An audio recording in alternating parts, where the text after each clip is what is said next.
Court was overwhelmingly accepted to be what came before the committee or before the convention, and then it was adopted overwhelmingly. So your proposal got adopted. Yes. What you're saying, which was written by the sex workers. Yes. Congratulations. Okay. That's awesome. Well, I mean, it's a lot of effort to put into changing the political platform, but you know what? You care about it, and it's important to you, and it sounds like things went pretty well. Not only that, but also a provision to endorse the idea of Donald Trump pardoning Ross Ulbricht, who is the founder of the Silk Road. This has also been proposed as far as the platform? Passed. I don't think it was a platform proposal. This was a resolution. A resolution, okay. Resolved. This is just the Libertarian Party says the Libertarian Party requests that President Donald Trump issue a full pardon for Ross Ulbricht. Okay. Which, of course, Donald Trump won't give a flip about. Of course but not. There does seem to be some sort of a push for this. I've seen it on like Twitter. I think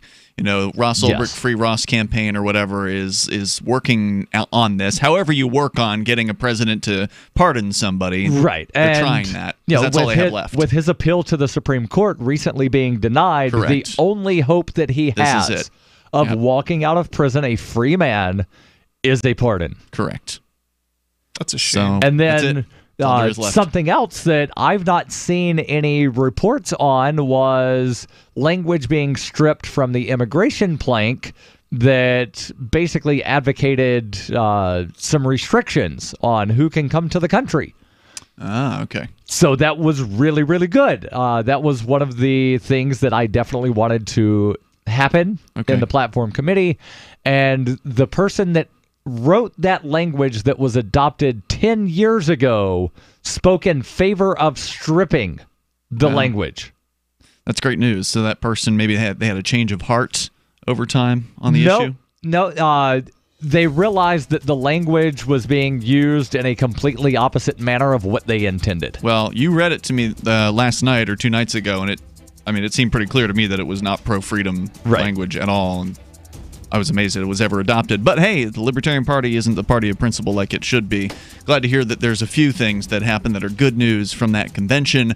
Coming up, you've actually got a story about sex workers, Darryl. Yes. And we'll get into that on Free Talk Live. You can take control of the airwaves if you want. This November, I'll be running the world's biggest and most popular marathon, the New York City Marathon, as a member of Team Innocence Project. The Innocence Project was the first legal organization to systematically apply DNA testing to cases of wrongful convictions as a powerful tool to reveal innocence. It's already been an extraordinary year for the Innocence Project and their clients. They've already freed more innocent people in the past 12 months than in any year in the history of the Innocence Project, and they're gearing up to do even more. The attorneys and paralegals for the Innocence Project are dedicated to doing whatever it takes to set an innocent person free. To support them, a new cohort of law students have recently joined and are excited to help with more than 200 cases of clients seeking to prove their innocence. 9 clients have been exonerated and reunited with their families in 2018 already, and your support now will help build on the incredible momentum of exonerations. You can support the Innocence Project by going to run.freetalklive.com. That's run.freetalklive.com.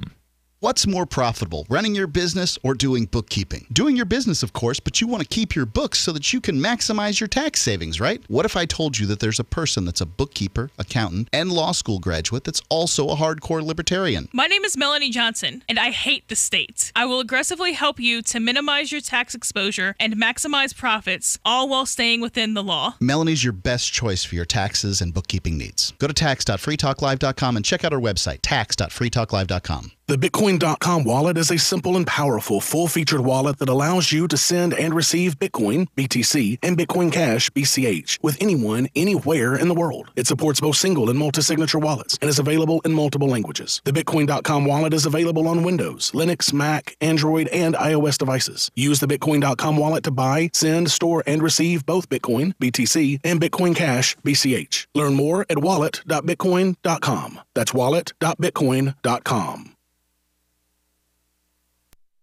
Is spreading the message of liberty, cryptocurrency, and peace around the globe worth $2 per month to you?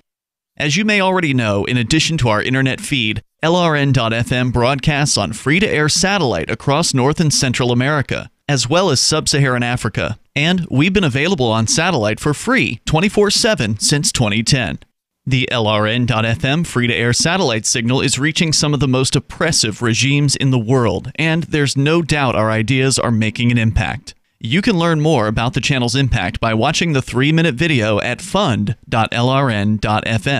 If you'd like to help free minds globally with our ideas of liberty, cryptocurrency, and peace, you can donate as little as $2 per month via fund.lrn.fm. You can help us continue and expand our satellite broadcast to multiple continents. Visit fund.lrn.fm today, and thank you for your help. Don't forget to share the link on social media. That's fund.lrn.fm.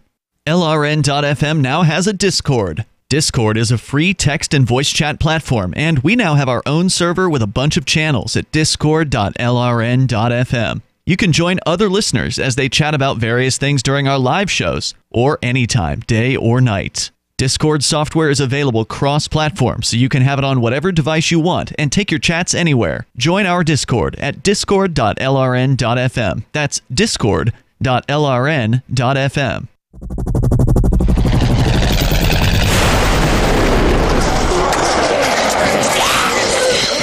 In Survivor Max 2, School Bites, Max must scavenge through a wasteland swarming with the undead. Desperate to find the medicine he needs, he discovers a community of survivors at his former school. Has he finally found the safe haven he's been looking for, or will he discover that school bites? Look for Survivor Max on Facebook, read reviews on Amazon, and read Chapter 1 at survivormax.com. What's up next? Visit the Liberty Radio Network program guide to find out at shows.lrn.fm. That's shows.lrn.fm.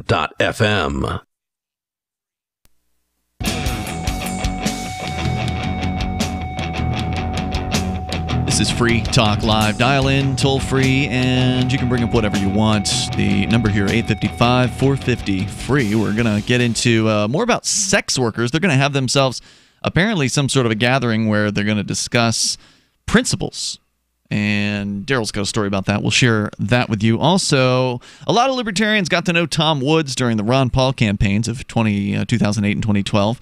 Tom's a New York Times best-selling author. He's written over a dozen books, including The Politically Incorrect Guide to American History. And we've had him here on Free Talk Live a number of times over the years. Since September of 2013, he's been putting out his Tom Woods Show every single weekday. Nearly 1,200 episodes so far. And very few people in the liberty movement are that committed to doing an audio program that are outside of this room right now. And Tom Woods is one of them. His guest, he's doing a fairly lengthy show. How long is his show now? Probably half hour, an hour. Okay, all right. That's pretty good. I'm putting out 5 minutes of content daily. He's doing a lot more content daily. Since September, he's been doing it, so he's got nearly 1,200 episodes, September 2013, nearly 1,200 episodes so far, including Ron Paul, Judge Andrew Napolitano, David Stockman as his guests, and hundreds more, including topics like war, the Federal Reserve, net neutrality, FDA, Austrian economics, and other subjects of interest to libertarians. You can find The Tom Woods Show online at tomwoods.com or search for Tom Woods Show in your favorite podcatchers. We continue here. We were getting a bit of a recap of the Libertarian Convention, which from what I understand, Darryl, it has had a record attendance. Not just for, was it just for an off-year convention or record? For the off year. Okay. So for the midterm year, it was the largest non-presidential convention, and it was actually larger than some of the presidential conventions of the last 2 decades. In the party's history. Yes. What's the size of these conventions? Because I've never actually been to one. I believe at one point we had right at 900 delegates in the room. Pretty good for a libertarian. And then there were some alternates, and then there were just some people that were there to observe. So a couple of people that live in this area, they went down. They were not delegates. They just went down to observe. Interesting. Yeah. Let's go to Dave. He's in Colorado. You're on Free Talk Live. Hello, Dave. Hey, gentlemen. Hey. I have an update on, I guess, really the first news about a controversy that's going on in Belmont, New Hampshire. Okay, I don't know where that is, but somewhere else, somewhere not this region. What about it? One of the things that drew me to New Hampshire when I first moved there in 2004 was this claim, that the place is it's full of wing nuts. They're always these crazy people making crazy claims and standing up to the government. I'm so scared. I don't want to go there. But for me, I like that. And, people like Ed Brown and Elaine, his wife. But, Ed and Elaine Brown were the elderly couple who was put behind bars by the federal government back over a decade ago now, I think at this point, for refusing to pay federal income taxes, and they were holed up in their house for like 6 months in basically a long-running standoff with the federal government. It was a really interesting case and ended, of course, tragically with, like I said, these nice, peaceful people being put behind bars probably for the rest of their lives for this. But that's not who you're referring to. Who else? There's a guy named Joseph Griffiths, and I don't want to claim that he's the same as the Browns. He's not, precisely. But he is making a claim that I guess the town wanted him to make changes to his property and wanted to stop him from making other changes to his property. And he is making a claim that he does not fall under the jurisdiction of the federal government. Oh, boy. But his claim's different. He said it's because he belongs to a native tribe. Oh. That's an interesting claim. All right. And what's this guy's name again? Joseph Griffiths. This according to the Laconia Daily Sun. All right. And so he belongs apparently to the Atara tribe, which I'm not familiar with, and they are, quote, not among the tribes enumerated in the list of Native American tribes legally recognized by the Federal Bureau of Indian Affairs, unquote. Interesting. Mm-hmm. So I guess, I think I've seen... I guess he's been to court at least twice, and he asked the judge during his April 3rd hearing to vacate, I guess, the ruling that he was supposed to do certain things on his property. Says here he had 45 days to remove commercial equipment, scrap material, metal and lumber, construction from his property. Right, and he asked the judge to grant him a new trial before a jury, and the judge has denied him his petition in its entirety, according to the papers. That Laconia Sun article that you're referencing says that he had a trial on June 20th, and I'm not seeing any kind of updates on that. Okay, so they were predicting that he would have one on the 20th, but there's been no reports from the 20th? Right, because this article is dated May 31st. Okay. Yeah, if that's the most recent stuff we've got, then it would be nice to have something more recent, I guess. But yeah, that's about all I have really interesting. I guess the complaint claims Griffith had constructed in addition to his house, God forbid, a shed and other ancillary structures without getting the necessary building permit. Good for him. This is one of the reasons why I wish we had more people up here who are willing to report on stories like this. I mean, I feel like maybe I saw the headline at some point, but it wasn't in this area. So there's, I tend to stick to the western, kind of southwestern corner of New Hampshire. I will travel if I've, been given the reason to go somewhere. Right. And watching a trial like this would be very, very, interesting. Unfortunately, it's probably already over at this point.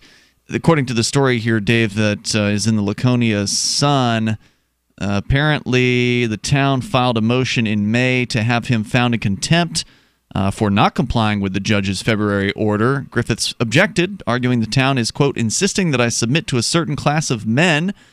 He further stated that he has recently made changes to the property and goes on to allege the town has shown contempt toward me and my family. On Wednesday, he reiterated he was working to clean up the property, but was defiant about the move to find him in contempt. He says, quote, they can put me in jail. Maybe 99% of the people think it's all right to be told what to do, but I'm a member of the other 1%, noting his ancestors had lived in present-day Canterbury prior to the Revolutionary War. The town administrator said the town has 2 other active cases against property owners who are violating their zoning ordinance, blah, blah, blah. So the guy's a hero. I mean, kudos to him. I hope that he doesn't take the ending action that a man who was being targeted by a local town out here did and kill himself. That's what happened in Winchester, New Hampshire, where a man was being told to clean up his property. He fought them for years in court. Now, I don't think he used any of the sovereign arguments that this guy is using, but the guy out here, Gary Chase, ended up hanging himself as a result of being persecuted, and he also had some severe, wellness and having problems. all of his stuff stolen and told that he can't go to his house. Yeah, they did take his property, of course, from him, and now it's owned by the town of Winchester.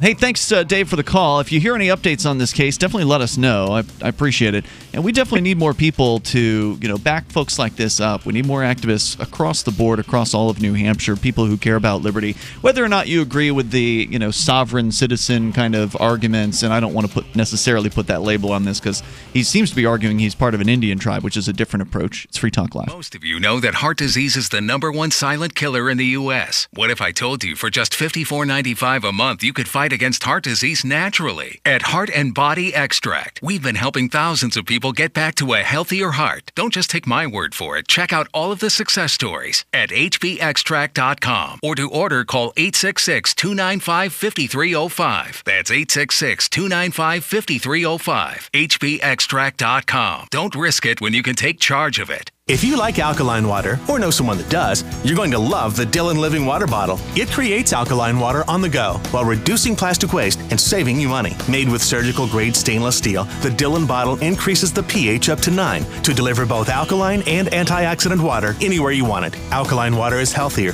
tastes better, and can even boost energy. The Dylan bottle makes it easy and affordable to be healthy and achieve optimal hydration. Get your Dylan bottle today at byln.co. That's byln.co.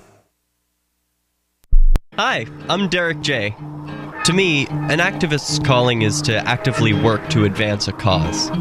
The cause for which I work is personal freedom. I believe my life is best when I engage in voluntary interactions and self-government.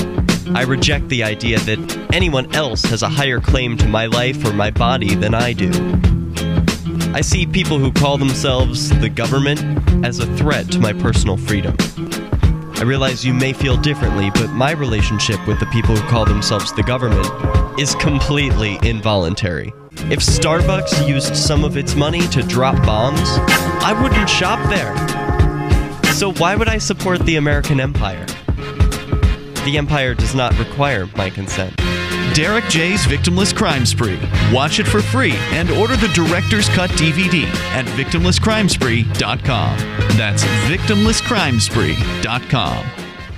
I love My Magic Mud. I drink a lot of coffee. I had stains on my teeth. Then I found My Magic Mud, and I was told it would remove stains. So I paid attention when I brushed the first time. My Magic Mud is black tooth powder, and the difference it made in my teeth in one application was noticeable. With 4, my teeth were as white as you normal folks out there. Please go to mymagicmud.com and buy a jar. There's 150 applications for $25. You can use Bitcoin, mymagicmud.com. The 3 most important things you can do for Free Talk Live are: 1, share 1 episode a week on Facebook or in some other social networking site. 2, buy the things you buy online through shop.freetalklive.com. 3, give $5 a month to the AMP program. It's my firm belief that Free Talk Live's AMP program is the best use of your charitable dollar among liberty-oriented organizations. Support all the organizations you love, but make sure you give $5 a month to AMP at amp.freetalklive.com.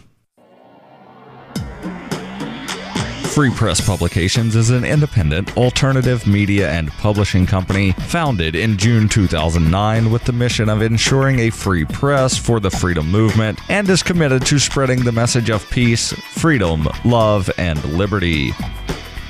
FPP also gives new authors an avenue for publishing freedom-oriented material.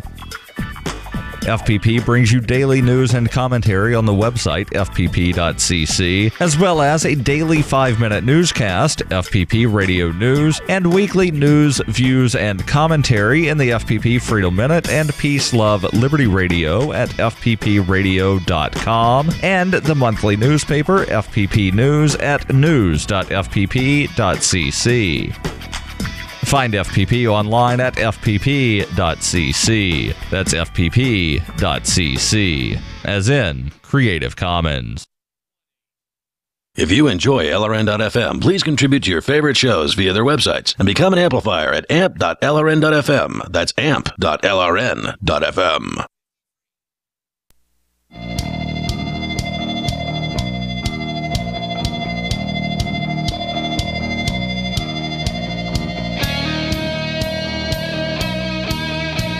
It is Free Talk Live, and you can dial in toll-free, take control of the airwaves, bring up whatever you want to discuss. Our number here is 855-450, free like freedom. That's 855-450-3733. And we've got Skype as well. Skype username here is LRN.FM. Joining you in the studio tonight is Ian. And Chris. And Darryl. Coming up, a little bit more about Ross Ulbricht, who is behind bars for 2 life sentences plus 40 years, if I recall correctly. And all of that for the dastardly crime, supposed crime, of programming a website. Did you know that's a crime in America now? Well, it is. If you program a website the government doesn't like the Silk Road, which was the world's first underground drug marketplace on Tor, the sort of the internet and anonymization protocol. We'll tell you a little bit more about that. Your calls and thoughts are certainly welcome on whatever you want to discuss. And I also want to make sure that you know about liberty.menu, because if you are a libertarian or a liberty-minded person, if you're an individual who rejects the initiation of force and agrees to abide by the ethics of the non-aggression principle, then you qualify to use liberty.menu. What do you do on liberty.menu? Well, it's like a libertarian business directory. So if you have some kind of business that you do, or more than one of them, you can put them up on liberty.menu, and it's free to do that, which means other libertarians who are looking to do business with people who care about freedom will find you if they are also using liberty.menu. And honestly, there's no better site like this. There have been a few attempts in the past, and none of them have risen to the level of liberty.menu. Really happy to be promoting it here on Free Talk Live. Like I said, it's free to use. You can do some upgrades if you want to your listing, and you can pay for that, but it's free at its base level, which is awesome, and it's super easy to use as well. It looks nice. Plus, if you are an events coordinator or a digital content creator, there are also listings available for you too. So business owners, creators, if you're a libertarian, you qualify. Liberty.menu. Head on over there. You can use code FTL on your user profile and get a special Free Talk Live listener badge. Once again, that's liberty.menu. As we continue here, Darryl, you wanted me to play some audio that I guess you've been clipping out portions of the Libertarian Party's convention, because most of it's a bunch of libertarians arguing over party platform stuff and not particularly interesting. But you've got a 2-minute clip here from the discussion and ultimate adoption of the Silk Road / Ross Ulbricht resolution, where the party ultimately decided to say, hey, Donald Trump, you need to pardon this guy. Yes. Because, well, I don't know what their reasons are, but I would presume they are because Ross Ulbricht never hurt anybody. He doesn't belong in prison for a life sentence, even based on their own sentencing guidelines. He should only be in prison for 30 years. Really? Yes. But because the judge wanted to send a message. She wanted to send a message, and she included all of these baseless claims in her rationale for why he deserved to go away for 2 life sentences plus 40 years. Claims that have never officially been filed against him with official charges. Hired a murderer. The claim that he hired a hitman. Right. Which has never been proven or even alleged. Never been. Well, in court. It's never officially been filed in court because they know they can't convict because there's not evidence that it actually happened. It's just a claim that some government agent made up, much like the claim that I've heard that judge rapes baby penguins. It's just something that I heard. I have no evidence about it, but I've heard it. Exactly. So let's, here's the audio here from the Libertarian Party. This coming from your YouTube channel, fpp.cc on YouTube. As we play this for you. Microphone 2. Darryl Perry, New Hampshire. Motion to suspend the rules for 30 seconds for consideration of a resolution that was delivered to the Secretary earlier today to request that President Trump give a full pardon to Ross Ulbricht.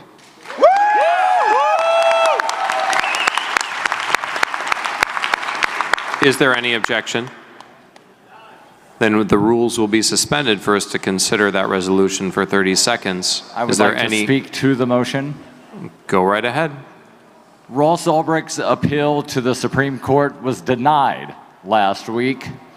His only hope of ever walking out of prison a free man is via pardon. We need to send a clear message now And in 2 years and in 2 more years, we need to keep sending this message that we have a political prisoner who is serving 2 life sentences plus 40 years for the crime of running a website, being a libertarian, and being unapologetic about doing those 2 things. And I call the question.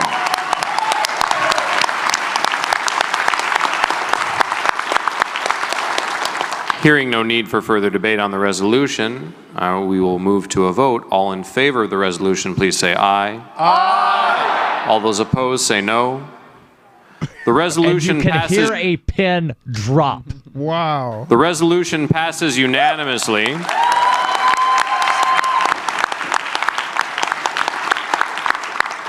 And if for some reason President Trump does not choose to accede to our resolution that we've passed today, then I think we just need to elect a Libertarian president in 2020 to get this done. There you go. From the Libertarian Party National Convention, happened in New Orleans last week. Yes. And that resolution actually adopted on Tuesday. Yeah, of this week, July 3rd. Towards the very end of the day. You sounded a little tired. Tired, hoarse.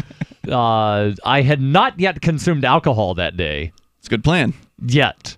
As soon as everything was done, I went and had a beer. Well, that's the libertarian thing to do. There's plenty of libertarian drinkers out there. That's for sure. So any other, anything else you feel like highlighting from the convention, or was it mostly like libertarians arguing over minutia? There was definitely libertarians arguing over minutia, but a lot of things wound up going a lot smoother than you had thought. Than I thought. Is that because on the presidential years, there's like this influx of invaders, basically, these people that are brought in by like the Gary Johnsons and the Bill Welds. Most of them don't show up to discuss bylaws and platform anyway. They just show up to vote on the presidential. To vote on president, and then they leave. Right. But no, things went smoother. It was interesting. The vice chair election wound up having almost twice as many candidates as everybody thought. Wound up having 9 instead of 5. That's a lot of people. So we had to go through 3 ballots on that. The at-large that normally attracts 15 to 20 candidates for 5 seats, we had, I heard the number somewhere between 35 to 47 candidates. That's a lot for of that. people. And so people are interested in the Libertarian Party, is what you're saying. There was a lot of discussion about exactly what rules we were going to use, because people wanted to make it simpler so we didn't have to go to a second or third ballot on that. And we wound up debating rules for about an hour before ultimately adopting some rules. That sounds like a libertarian convention to me. Debating rules for an hour. Do not ever bring somebody who's new to Libertarian Party stuff to a convention. Don't ever do it. Right. It will be like the worst impression you could possibly make on somebody. Just saying. Right. It's for party hardcores like Darryl W. Perry, and that's it. Now, one thing that is interesting, and you mentioned Tom Woods earlier, he's now an official member of the party. No, I didn't know that he wasn't previously. Did he join recently? He joined during the convention. Oh, he was there. He was there. I know he spoke at an event that happened the day before the convention started. I don't know if he, had any kind of breakout sort of anything during the convention. Gotcha. But there was a post on Twitter where he posted something, and Nick Sarwark, who's the chair, posted a response about, would love to have you join the party. And he says, nobody's ever actually asked me this before. Wow. I just joined. How about that? Which I find it hard to believe that nobody's ever asked him to join the party before. Apparently that's true. I mean, why else would he say that was true? I wouldn't doubt him on that. The toll-free number, if you want to join us here, is 855-450-FREE. Well, apparently sex workers are going to be convening. Woohoo! Where was it? Vegas? L.A. L.A., okay. So they're going to be convening in a place where it's illegal for them to be sex workers and deciding on some sort of statement of principles. So I'm interested to hear what that's going to be about, and Darryl will share that on the way. You can share your thoughts on whatever you want. Free Talk Live.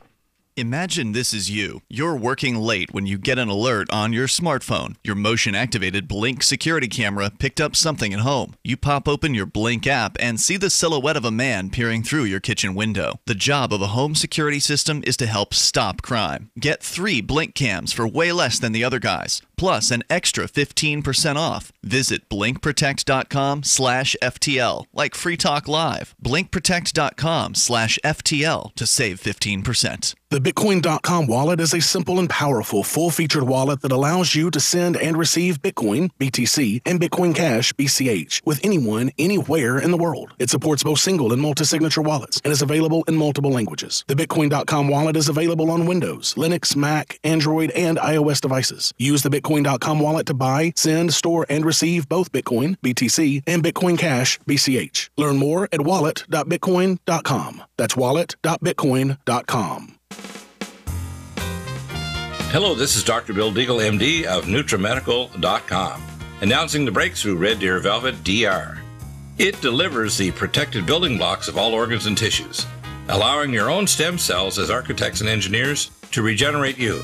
Not since fetal life, when aging does not occur, has such an amazing NutriMed been available to help heal you and regenerate you. Anti-aging requires that you correct mineral, activated nutraceutical, and jump the gene defects and poor diet you have to deliver the cellular tools for regeneration. You must remove old damaged cells and replace them with your young healthy cells to wind the biological clock to a younger you. Order your Red Deer Velvet DR now at NutriMedical.com 24/7 or 888-212-8871. That's NutriMedical, N-U-T-R-I, medical, MEDICAL.com, or call our order line 888-212-8871. On Free Talk Live, we're bringing people to the ideas of liberty every day. From wrestling superstars like Glenn Jacobs. You guys really are having an impact, I believe. Like I said, a lot of where I am now is due to listening to Free Talk Live. You changed my mind on some very important issues years ago. To random people tuning in on the radio. I was kind of stuck in the left-right paradigm. I heard your show by chance on a Saturday night. From there, I went on, joined the Free State Project, and become an amplifier. So, I mean, that's really the reason why I amp is because I know that if it wasn't for you guys being on as many stations as you are, I never would have found the ideas of liberty. Your amp will directly change more lives by getting Free Talk Live in front of people looking for talk radio online and on the air. When you amp Free Talk Live, you get perks like access to the AMP-only Facebook group and AMP podcast. Visit amp.freetalklive.com. Did you know you can watch Free Talk Live during our live show 7 days a week from 7 to 10 p.m. Eastern via our studio cams at cam.freetalklive.com? Plus, you can chat with other listeners while you watch, all totally free. Now that our live video stream is hosted by YouTube, our video archives will be online even faster. So be sure to subscribe to our YouTube channel. Listen, watch, and chat all free at cam.freetalklive.com. That's cam.freetalklive.com. So you've signed the Shire Society Declaration and are planning your move to New Hampshire to be around more liberty-oriented people. Next, sign up for the Shire Society Forum at forum.shiresociety.com. There are a bunch of people there who are already in the Shire, and they want to meet you. If you're already in the Shire physically, you should also come by the forums. Remember, not everyone uses Facebook. New people are signing up for the Shire Society Forum every month, so drop in and say hello at forum.shiresociety.com. Join the LRN.FM Discord for live chat 24/7 at discord.lrn.fm. That's discord.lrn.fm.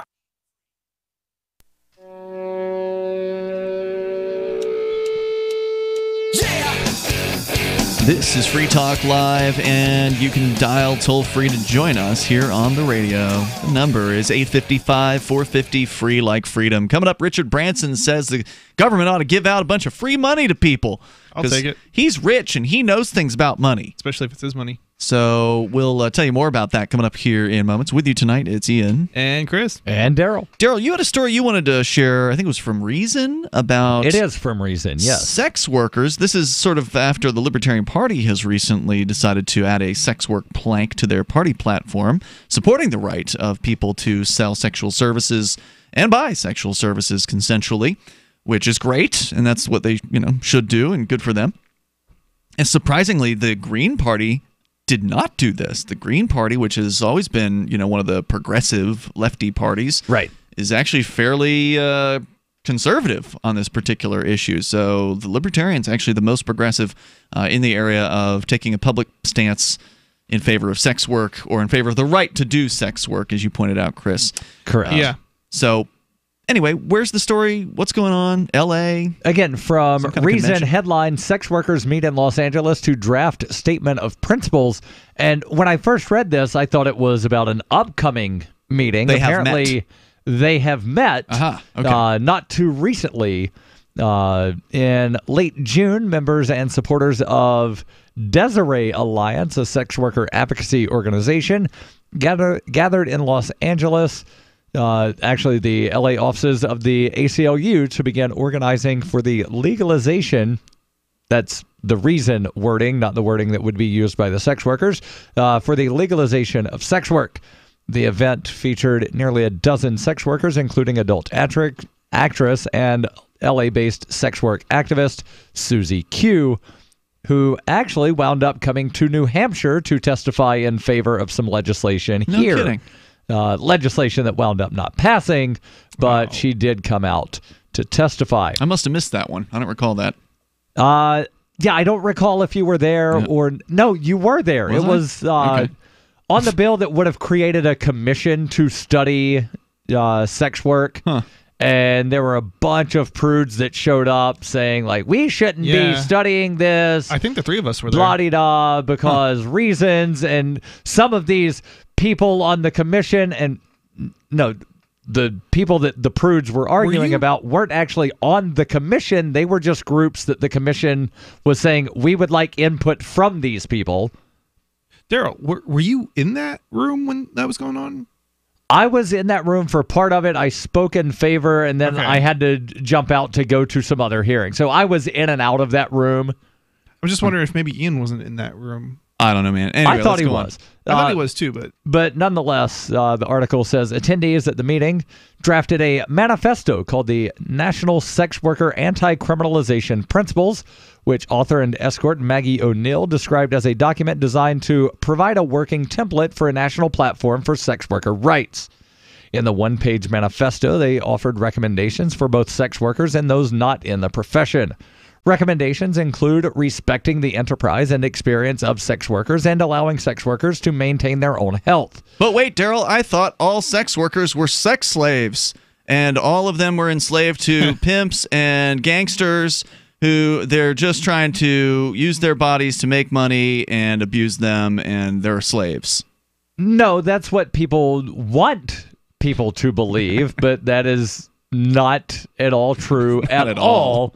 And one thing that is interesting, it's so insulting, especially with the recent passage of SESTA and FOSTA, which were the two bills that got merged into one, which would make it illegal to basically have a personal ad up on Craigslist, which is why Craigslist took down their entire personals site. Right. But a lot of the words that might be used in one of those ads, the code words, some of the code words would also be words that people that were being trafficked might use to try to seek help, or people that were trying to reach out to those being trafficked would use to try to, find the actual victims. Right. And so it makes helping the actual victims of trafficking, it makes more difficult. Right, and it was interesting when we talked about, obviously this is an aside, but the SESTA FOSTA thing, when we talked about it, the Department of Justice was testifying against it.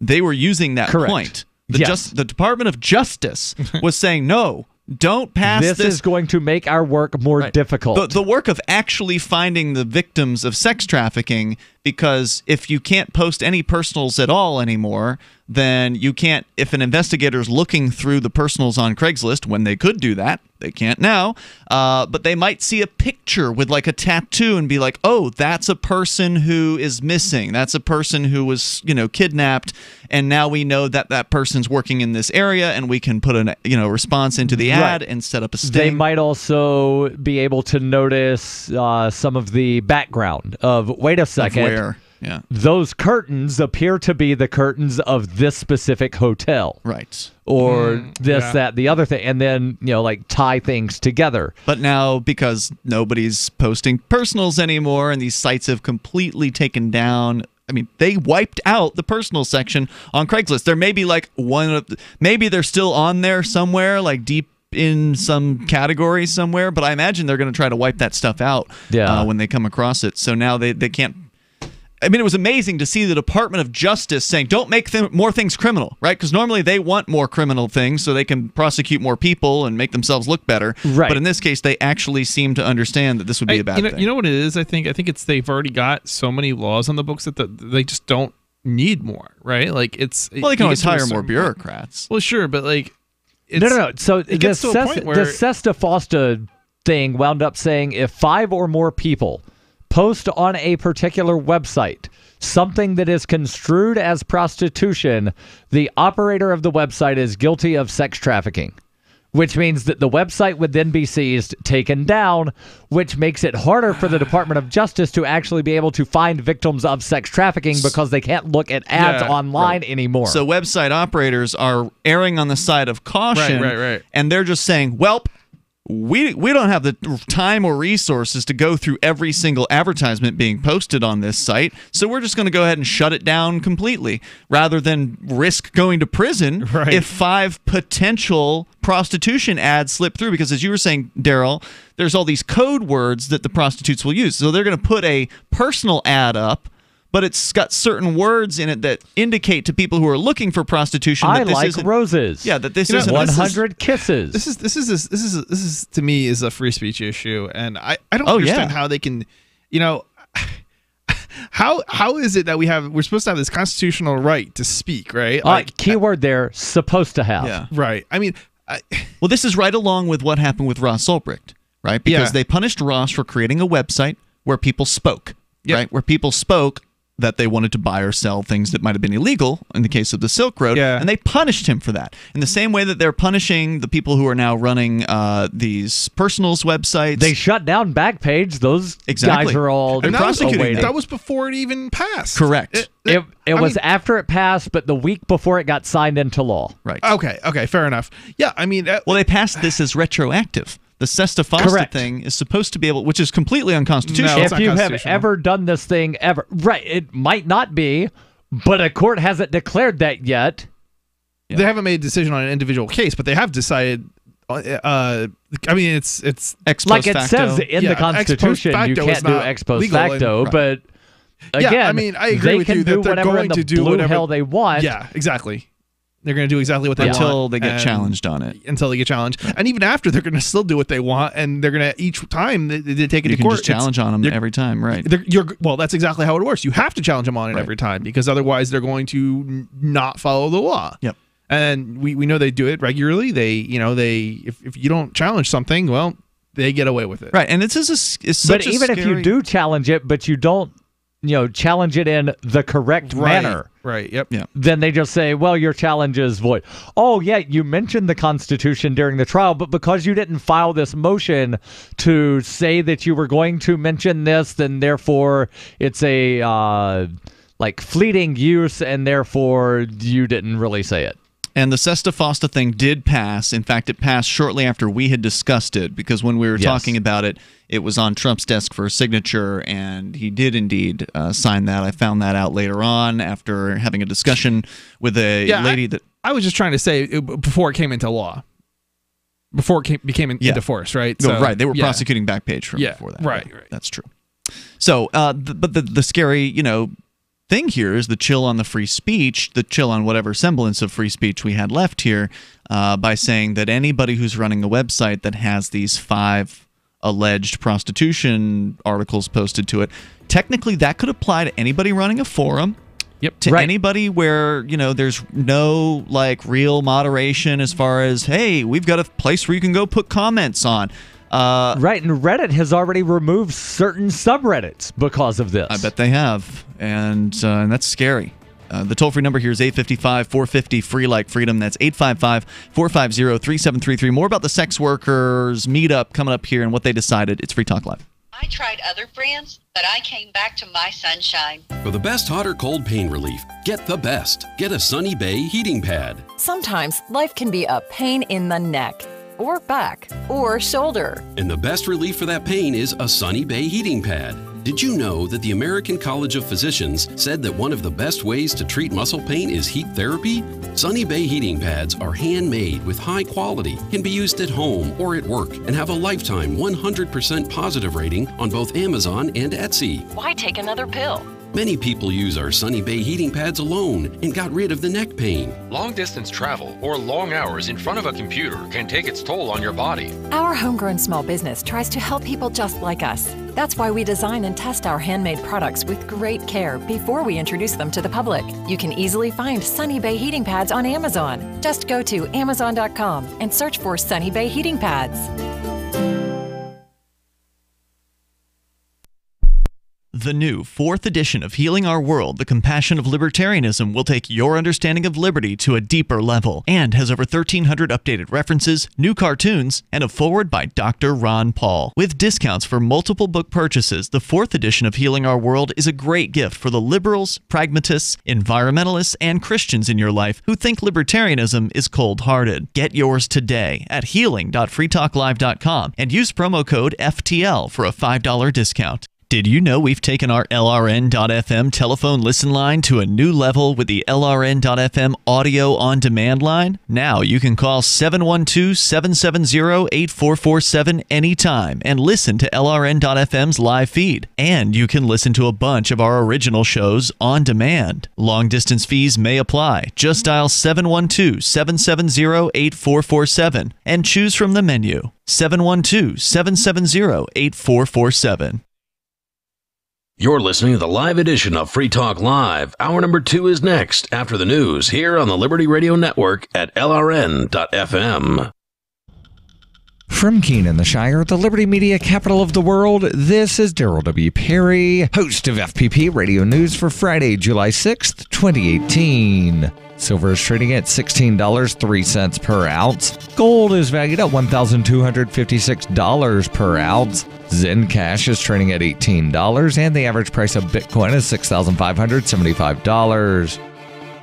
Antiwar.com reports in an interview with The Guardian, Niger's President Mahamadou Issoufou said that he does not want U.S. or other foreign troops fighting on the ground in Niger, and that such troops should limit their actions to training and intelligence gathering. Issoufou discussed the ongoing war on terror in West Africa, saying it will take years to finish, comparing it to the Syria and Iraq fight. He said foreign allies should do more to help the local militaries in the region fight for themselves. The U.S. has a substantial number of troops in Niger, a fact revealed after troops were ambushed last year and 4 were killed. The U.S. also built a large drone base in Niger despite substantial opposition within Niger to the U.S. presence. Rebel groups have been active in the area for years. The U.S. has mostly been targeting the Islamic State affiliate in the region, but there are also multiple Al-Qaeda-linked factions operating there as well. Which of them is the most serious threat at any given time can often change rapidly.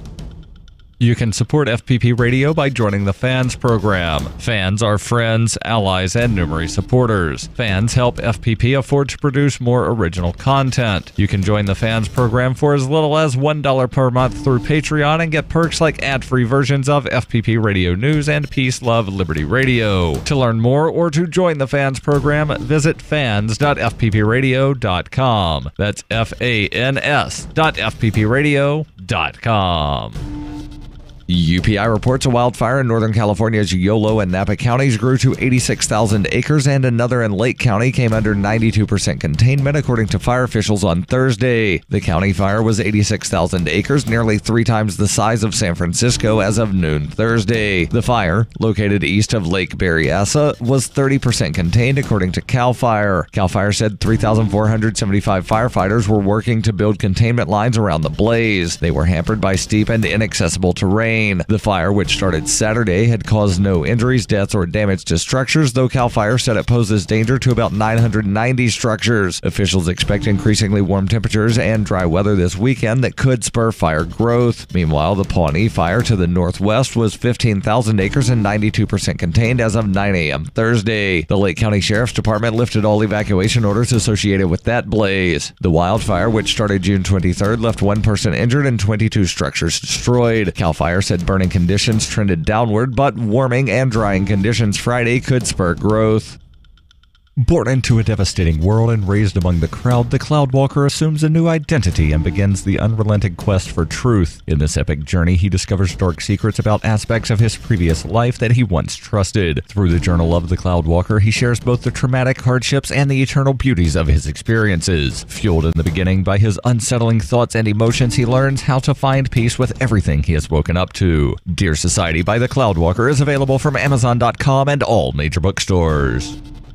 Reuters reports California's sanctuary state laws largely survived a legal attack by the Trump administration on Thursday after a federal judge declined to block state measures aimed at thwarting cooperation with Washington's crackdown on undocumented immigrants. But the judge, John Mendez of U.S. District Court in Sacramento, also rebuked lawmakers, saying that the immigration issue could not ultimately be settled in the courts, and said elected leaders needed to put aside differences and forge legislation. California Governor Jerry Brown signed a law in October that, among other things, prevents police from inquiring about immigration status and curtailing law enforcement cooperation with immigration officials. The law extended to the entire state protections for undocumented immigrants that exist in several so-called sanctuary cities, including Los Angeles and San Francisco. On Thursday, Mendez largely sided with the state against the Trump administration, which was seeking an injunction to prevent California from enforcing the measures. Mendez did, however, issue an injunction that bars California officials from imposing fines of up to $10,000 on employers who grant immigration officials access to private workplace or employment records. U.S. Department of Justice spokesman Devin O'Malley called the ruling blocking the fines a major victory for private employers in California who are no longer prevented from cooperating with legitimate enforcement of our nation's immigration laws. The judge, in his 60-page ruling, said he hoped his order would not be viewed through a political lens and said long-term immigration solutions could not come from piecemeal opinions issued by the judicial branch.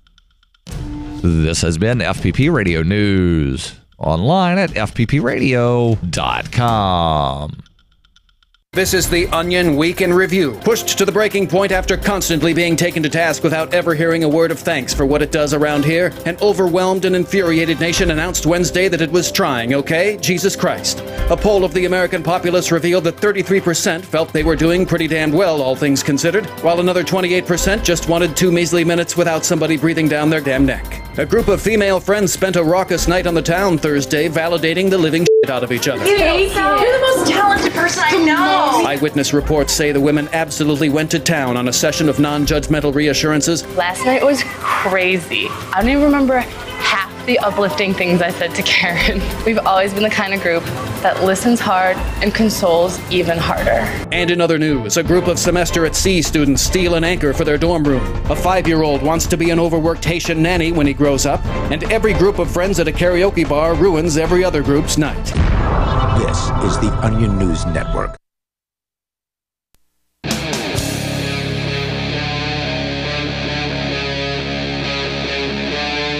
Free Talk Live.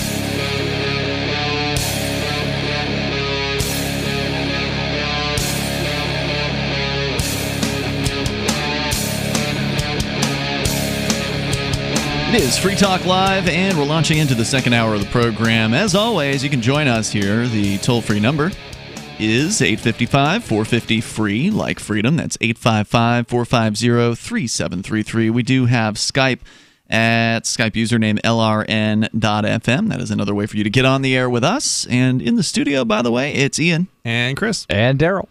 So in addition to that, there's also our Discord chat room. We've got the Discord on-air call-in line room at discord.lrn.fm. You head on over there, and you can jump into that first chat room. There's a bunch of chat rooms on our Discord, and people are in there pretty much around the clock. Before, during, and after Free Talk Live, you'll find people chatting about various different subjects on our Discord server at discord.lrn.fm. But again, that first chat room will get you on the radio with us. And speaking of the radio, I do want to welcome our newest radio affiliates here tonight. And that's because they are on during the week. They take several days of Free Talk Live. Wow. In fact, they are part of what has turned into a monster network of radio stations. Is this that Michigan cluster? Yeah, in northern Michigan. So a little bit of history. Free Talk Live started on WJML back in 2006, which is 12 years ago. A station in Petoskey, Michigan. And that's one of our longest running radio affiliates at this point, so 2006. They don't get much earlier than that. And then they expanded us out to an additional station they had called WJNL. So it was originally WJML, and they had a different one in Traverse City, which is a nearby city in northern Michigan. And after that, we ended up getting on what they call an FM translator in Traverse City. So for a while, we'd had like 2 or 3 stations in sort of northern Michigan in that area. But now we've got another couple of radio stations. They added on recently. They added on another one in Traverse City, which was a few months ago. But the 2 most recent ones we've gotten are in Mackinac City, where we've got a 50,000-watt FM transmitter, which is huge. That's huge. They don't get much bigger than that on FM, and that's a big signal, and it's carrying the same WJML content. So it's the same station, but there's 6 of them, basically. Right. So welcome to WYPV 94.5 in Mackinac City, Michigan, and then also in, Rogers City, Michigan. There's WHAK, which is on the AM band on AM 960. So those are our 2 new radio stations in northern Michigan carrying Free Talk Live overnights. So if you're listening to us there, you're hearing us a little bit later after we're actually live. We're on from 3 to 5 in the morning there several nights per week. So welcome aboard to everybody there in what they call the Mitten portion of Michigan, because it kind of looks up in the fingers. It kind of looks like we've literally got like transmitters in all the fingers, basically, if you would imagine them there. It's pretty cool. So if you want to see our full list of affiliates, you can go to our website at affiliates.freetalklive.com. We are now at 192 radio affiliates across the United States and beyond, because we extend all the way to Guam, actually. So there you go. If you want to help us, by the way, get on more radio affiliates, you can join the AMP program at amp.freetalklive.com.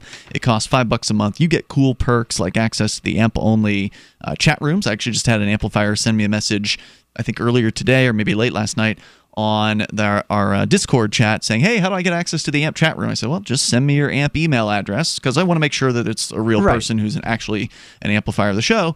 Not just somebody trying to get access to the AMP chat room. And he sent me his email, confirmed that it was him, and I gave him access. So it's really that easy. You get all the extra perks that you can get as being a Free Talk Live amplifier, and you help us get on new radio stations as well. ampamp.freetalklive.com. That's amp.freetalklive.com. You can use PayPal, you can use credit card, you can use BTC, Bitcoin. So do that, and we appreciate it. Now, Darryl, we were talking about the sex workers. They apparently had themselves a little bit of a convention. A dozen of them got together in the ACLU June 23rd, offices. In the ACLU offices in Los Angeles, and came up with a one-page document that... They called it a manifesto, which one page is pretty short for a manifesto. It's being referred to by Reason as a manifesto. Okay. They call it the National Sex Worker Anti-Criminalization Principles. That's much better than manifesto. Yeah, manifesto gives it a more of a rough edge there, doesn't it? Right. And, well, manifestos are generally, very large documents. They're long screeds written by psychopaths, usually. Yes. So let me actually begin reading this. And is this the actual document? This is the actual document, because the that's what I article just references, here's some of the things the document says. Right. So it begins, general statement. We advocate for people impacted by labor issues, social stigma, and criminalization, and we condemn any attempts at restricting our autonomy and self-determination. Okay. 2. Recommendations pretty libertarian. For all people. So they have recommendations for all people, recommendations for sex workers, and rights of sex workers. Okay. So recommendations for all people. Support us in our struggle for justice and human rights, and against those who would deny us access to the same services or rights because of our work. Indeed. And some people might ask, well, what rights and services don't they have? Well, all of them, Good question. basically. Like, you can't go to court if you're a prostitute. If somebody, steals from you or whatever, you can't, get any kind of action. Right. So, and this is something that was mentioned in one of the hearings. I forget exactly when. You can't call the cops on somebody if they rob you. If or you beat get robbed, assaulted, raped, you can't call the cops. Right. And so, and the reverse is true, by the way, of the Johns. The Johns also cannot call the cops if they walk into a room where they thought they were going to meet a girl, and there's some burly man in there who decides to hold him at gunpoint or whatever, right, or beat him within an inch of his life. That stuff happens too. Right. So there are a lot of legal rights that sex workers do not have. Continuing on, respect us as the experts in our lives without assuming we are flawed in some way. Oh, right. This is the sort of negative mentality that it's you must a cry be for help. You just want attention. Well, there's that, or so the one I brought up earlier was everyone who's in sex work is a slave. And or there's this, which is to say that you wouldn't. You're no broken sane on the person, inside. right? No sane person would do this. Even if they were flawed, what difference does that make? They should still have equal rights. They should not be denied rights just because somebody has got something messed up with them. It's just a way to dismiss these people. It's like That's all a it is. bigoted form of thinking. That's absolutely what it is. There's a lot of bigotry directed towards sex workers.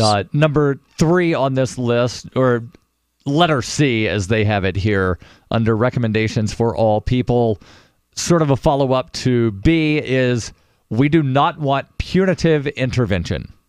Which, again, there's the people that think, oh, well, you're broken in some way. You just need help. Let me help you. Let me get you out of this situation. Let's put you in a jail cell, because that's going to help. And now recommendations for sex workers. A, we insist on sex worker leadership at every level of decision-making on policies around sex work. We reserve to ourselves the right to maintain our own health. We demand the right to speak, access to all public channels of communication, to choose those who speak for us, and to be recognized by the media, public officials, and others as the authorities on our own experience. Okay, as opposed to talking to a cop about talking to somebody that says, oh, well, I knew somebody one time, so let me tell you all the things about fill in the blank. You know what's so disturbing is that when minority groups like sex workers or minority attempt to organize, we see the police and the government, the FBI, and they tend to team up and work to target the leadership, that organization of course that's being created. It seems so wrong. That's why I'm glad to see when they do, when bills to change the prostitution laws, for instance, come up. It's nice to see sex workers actually coming out of the shadows. It's a challenge because they're being persecuted. Yeah. I was asked to turn my camera off one day because there was a young man who was going to speak, and I respected his request. So it's very rare that I will turn my camera off at one of these public hearings. Right. My argument would be it's a public hearing, man. But I did go ahead and respect that request from him because men with guns might try to hunt him down and hurt him. Yep. Calling themselves the government, saying they're there to help. It's Free Talk Live. More coming up. She's such a beautiful little puppy. I mean, we walk around the block and neighbors always say, her hair is so beautiful. Healthy and shiny and glossy. DINOVITE.com. Fatty acids, omega-3s, and omega-6s are great for healthy skin and soft, shiny coats. I would really recommend people starting their puppies on Dynovite before they get into what I would call the misery index. Bad skin, bad ears, bad breath. Because if they're getting all their vitamins, micronutrients, microbials from the beginning, then you're not going to run into the problems associated with the allergies, grass, pollen, dust, dirt, fleas, ticks, you name it, and the itching and shedding down the road. Our vitamins and enzymes replace the nutrients cooked out of most commercial dog foods. Dynovite for life. This is Ed Lukasevic and Cindy Lukasevic, inviting you and your pets to Dynovite. 859-428-1000. DINOVITE.com. What's more profitable, running your business or doing bookkeeping? Doing your business, of course, but you want to keep your books so that you can maximize your tax savings, right? What if I told you that there's a person that's a bookkeeper, accountant, and law school graduate that's also a hardcore libertarian? My name is Melanie Johnson, and I hate the state. I will aggressively help you to minimize your tax exposure and maximize profits, all while staying within the law. Melanie's your best choice for your taxes and bookkeeping needs. Go to tax.freetalklive.com and check out our website, tax.freetalklive.com. Zencash is an end-to-end encrypted system with zero-knowledge technology over which communications, data, or value can be securely transmitted and stored. With over 7,500 secure nodes, Zencash has one of the most distributed node systems of any cryptocurrency. Zencash is a platform for cryptocurrency and communications built by voluntarists for voluntarists, with the ideas of voluntary interaction being written into the white paper no less than half a dozen times. Learn more at zencash.com. That's zencash.com.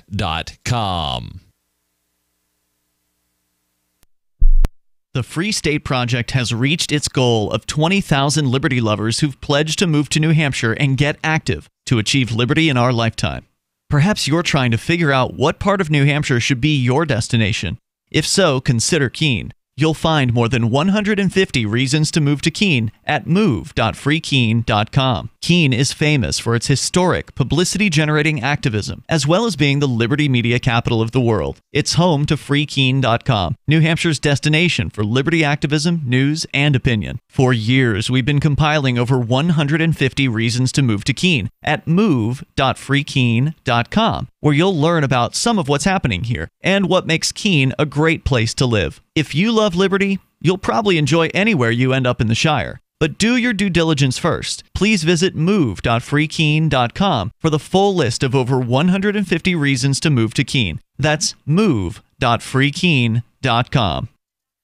If you want to know the latest about Free Talk Live before we go on the air, all you need to decide is how you want it delivered. It's your choice. Visit news.freetalklive.com. You can get emailed announcements and participate in contests via our email updates list. Plus, we have a Twitter account that you can follow and a Facebook page where you can become a fan. So visit news.freetalklive.com to get news about Free Talk Live as soon as it's announced and the way you want it delivered at news.freetalklive.com. That's news.freetalklive.com. Cell 411 is a free app for Android and iOS that replaces government-controlled 911. Cell 411 allows you to preset a group of friends or private organizations to show up at any emergency. Cell 411 is a nightmare for the state because it proves their so-called services aren't needed. Cell 411 has had thousands of installs, and of course it's covered by the BIPCOT no government license. Cell 411 because your friends won't shoot you when you're in trouble. Without the government, who would build the emergency services? You and Cell 411. Get it today at getcell411.com. You're listening to the best liberty-oriented audio streamed around the clock, on the air, and online. This is the Liberty Radio Network at LRN.FM.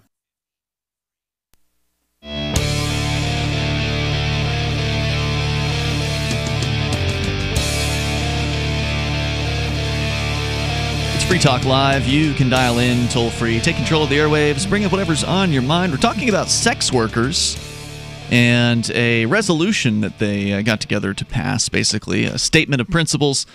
And we're going to continue with that here in moments, but I do want to let you know about the Blink Home Security System.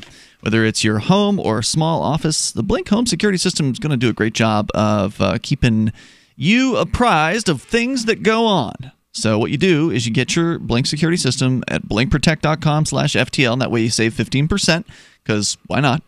And then you unbox it, you put the batteries in, which are included, into the cameras, and you put the wireless cameras up wherever it is you want.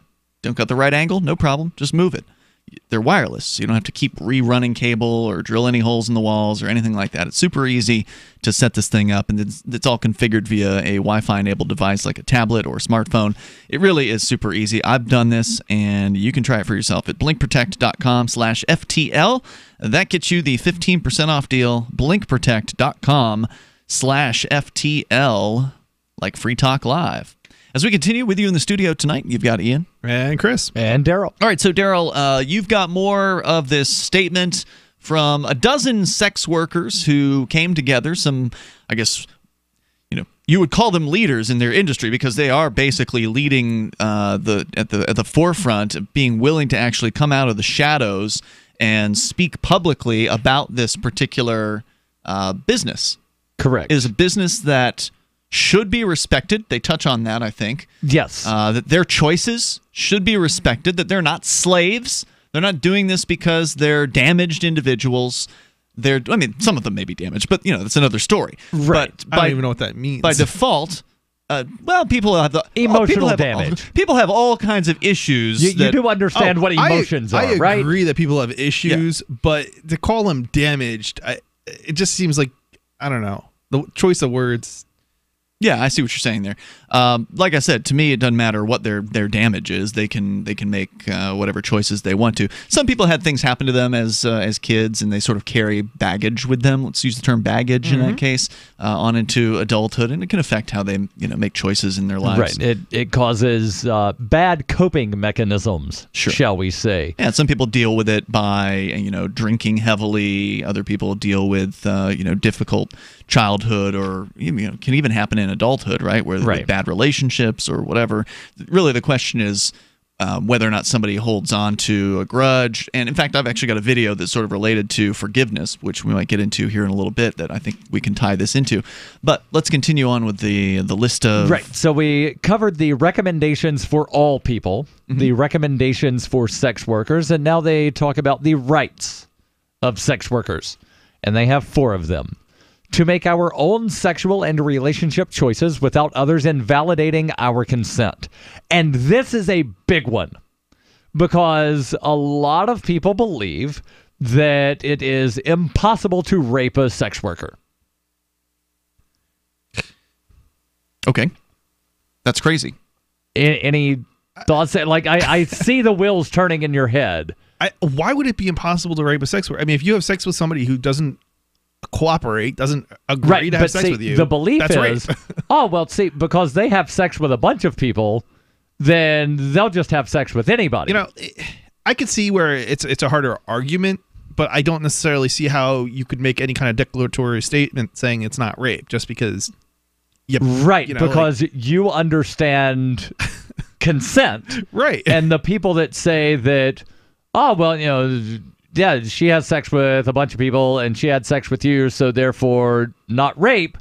No, that's not how consent works. Which is why they have to spell it out here. Number 2, again, under rights of sex workers, to access social, medical, and justice services without discrimination in any form, including but not limited to gender, sexuality, race, citizenship status, or the way we choose to work. 3, to have our choices and bodily autonomy respected, including in the right to decline services, which again goes back to the first one here under rights of sex workers. And the final one, to be free to work in a manner of our own choosing without onerous regulation that is disrespectful of our agency and autonomy, which is why sex workers don't like, and I took objection to Reason using the word legalization, because legalization implies taxing and regulating. Sure. Ooh, good point. And in Nevada, where it is legal, there are onerous regulations. Right. And some people will say, we need the regulations because you can't just have everybody get all the STDs. STDs are bad. STDs are bad. But for people where it is their livelihood to not transmit STDs, they're going to do everything in their power not to contract them. Indeed. So what you're saying is the market should be allowed to self-regulate by having each individual or each company or whatever determine their own rules as far as STD checks and protection and requiring certain contraception or whatever. Right, and instead of having a one-size-fits-all thing come up with by the government. And one thing that I will ask, and I've asked this numerous times, and nobody has ever been able to answer, what is the moral and ethical difference between hiring a prostitute and having a one-night stand with a chick you pick up at a bar? Moral and ethical difference? None, unless you believe that hiring a prostitute is somehow ethically problematic so if or we're immoral. going to somehow say we need to regulate prostitution because fill in the blank, okay, we need to also regulate one-night stands because somebody might contract an STD. Do you see how ridiculous this sounds now? It is. Person that might think prostitution needs to be illegal? It is ridiculous. One might argue that, now this is speculation here, but one might argue that many people are opposed, women especially, are opposed to prostitution being illegal, or are opposed to legalizing prostitution or decriminalizing it because it would provide more competition in the marketplace and make them less able to wield their abilities. You're saying, I think, what the reality is, but that's not how I think the women who would have that position, they wouldn't admit to it. They wouldn't say it. They right? would never. They could never admit to that. Yeah, I mean, it's sort of like jealousy, right? Like that's absolutely what it is. I mean, I mean, because there are other women out there who would like to go to a bar and have men buy them drinks and give them nothing. Right. There are the women out there that are like that. Now, what percentage of them there are, I don't know. I don't go to bars, so I couldn't tell you.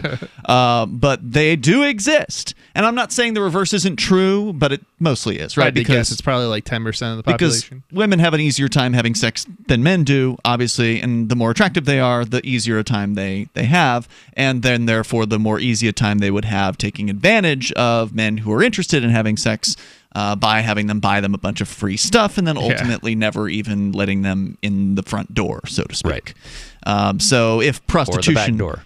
If prostitution is legal all of a sudden, then if a man who just wants sex, because there are people who want a relationship, right? But there are also men and women, presumably, who just want sex, then those people will just go and buy it, which will lower the market for the potential of women who are just trying to kind of eat for free. But basically. Ian, families. We won't have families if you allow sex. What? That's how you get families. You don't want to make a family with a guy that just wants to bang you meet in a bar, I suspect. More coming up here in moments. You can share your thoughts. It's Free Talk Live. Healthcare reform is confusing, but whether it's finding an affordable insurance plan, keeping your doctor, or being able to afford needed prescriptions, navigating the healthcare system has become a challenge. Control your own healthcare costs and choices with Liberty Health Share. Liberty Health Share is not insurance. It is an association of self-pay patients who unite with like-minded people to share the cost of each other's medical needs. Neighbor helping neighbor. Learn more now by going to libertyoncall.org. That's libertyoncall.org. Tired of being censored by Facebook, YouTube, Twitter, and Patreon? Well, now you don't have to be. OneWay.com is the free speech and human-friendly social network built just for you. Stop feeding the beast. Every post you make on those evil, anti-human, anti-American perverted sites helps them destroy our families, our country, and our souls. Join One Way today and take back your liberty. Your free speech alternative is waiting for you at OneWay.com. OneWay.com. This is Michael Dean from the Freedom Fiends. I've run websites since 1996 and have used over a dozen web hosts in that time. AgristHosting.com is the only one that hasn't broken my heart. Agrist Hosting's uptime and service is stellar, and their DDoS mitigation is the best I've seen. That's important because if you tell the truth in this world, you'll ruffle feathers. And some people will try dirty tricks to silence your voice. No matter what the haters hit us with, Agrist Hosting keeps our websites online. If you have a mission-critical commercial presence or a world-changing activism site, you cannot tolerate any skullduggery.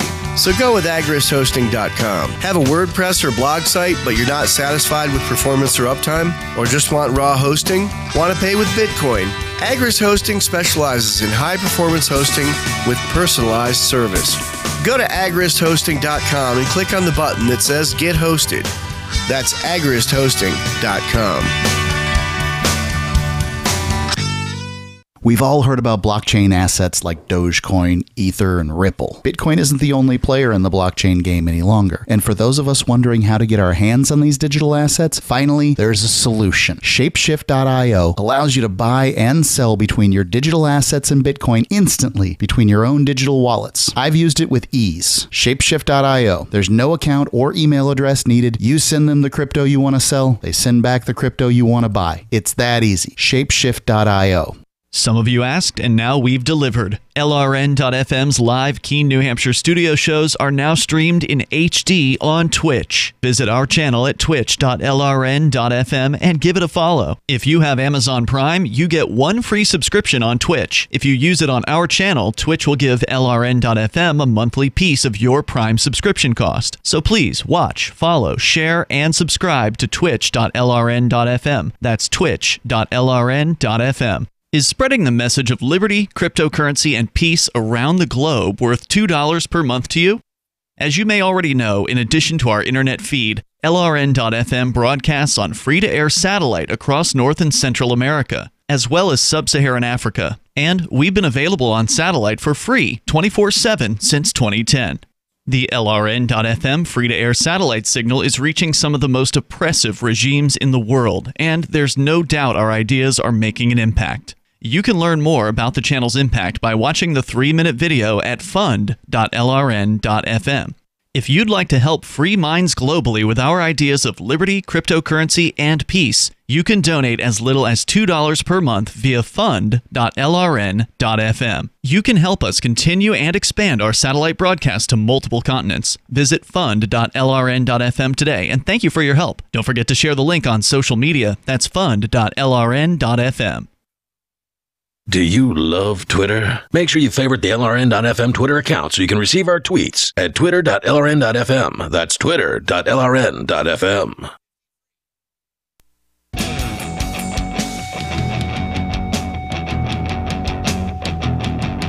Free Talk Live. Dial on in here, toll free if you want to join us. Our number is 855-450 free like freedom. That's 855-450-3733. We've got Skype, and the Skype username's LRN.FM, plus Discord's on-air call-in line room available to you on our Discord server at discord.lrn.fm. Want you to know about Bitcoin.com. Great place to go and learn the basics about Bitcoin. But also Bitcoin.com wants you to know about SaveItPurse.com, now accepting Bitcoin Cash, which is a big deal. I've noticed this. Yeah, so you're on Save It Purse like every day. I am. Basically. I use it fairly frequently. I checked my statistics recently. I'm over 125 different purchases at SaveItPurse.com. And just for clarification, this is Save It Purse accepting Bitcoin Cash BCH directly, not correct. through the Shapeshift integration. So interestingly enough, I noticed that they removed the Shapeshift integration. Oh, I did not know that. Yeah, that is interesting. They removed it and they replaced it with Bitcoin Cash. I think that's smart. I think you're probably going to have too much trouble from... I mean, not to say that Shapeshift is a bad service. I've used it. I think it's great. I love Shapeshift. It's the first of its kind, and I'll always support it. But it just adds complexity to deposits. Interestingly enough, I have to wonder if the reason it was removed is because Shapeshift has not been working well. Ooh, I didn't know anything about that. I've had issues. I've not tried using Shapeshift recently, so I wouldn't know.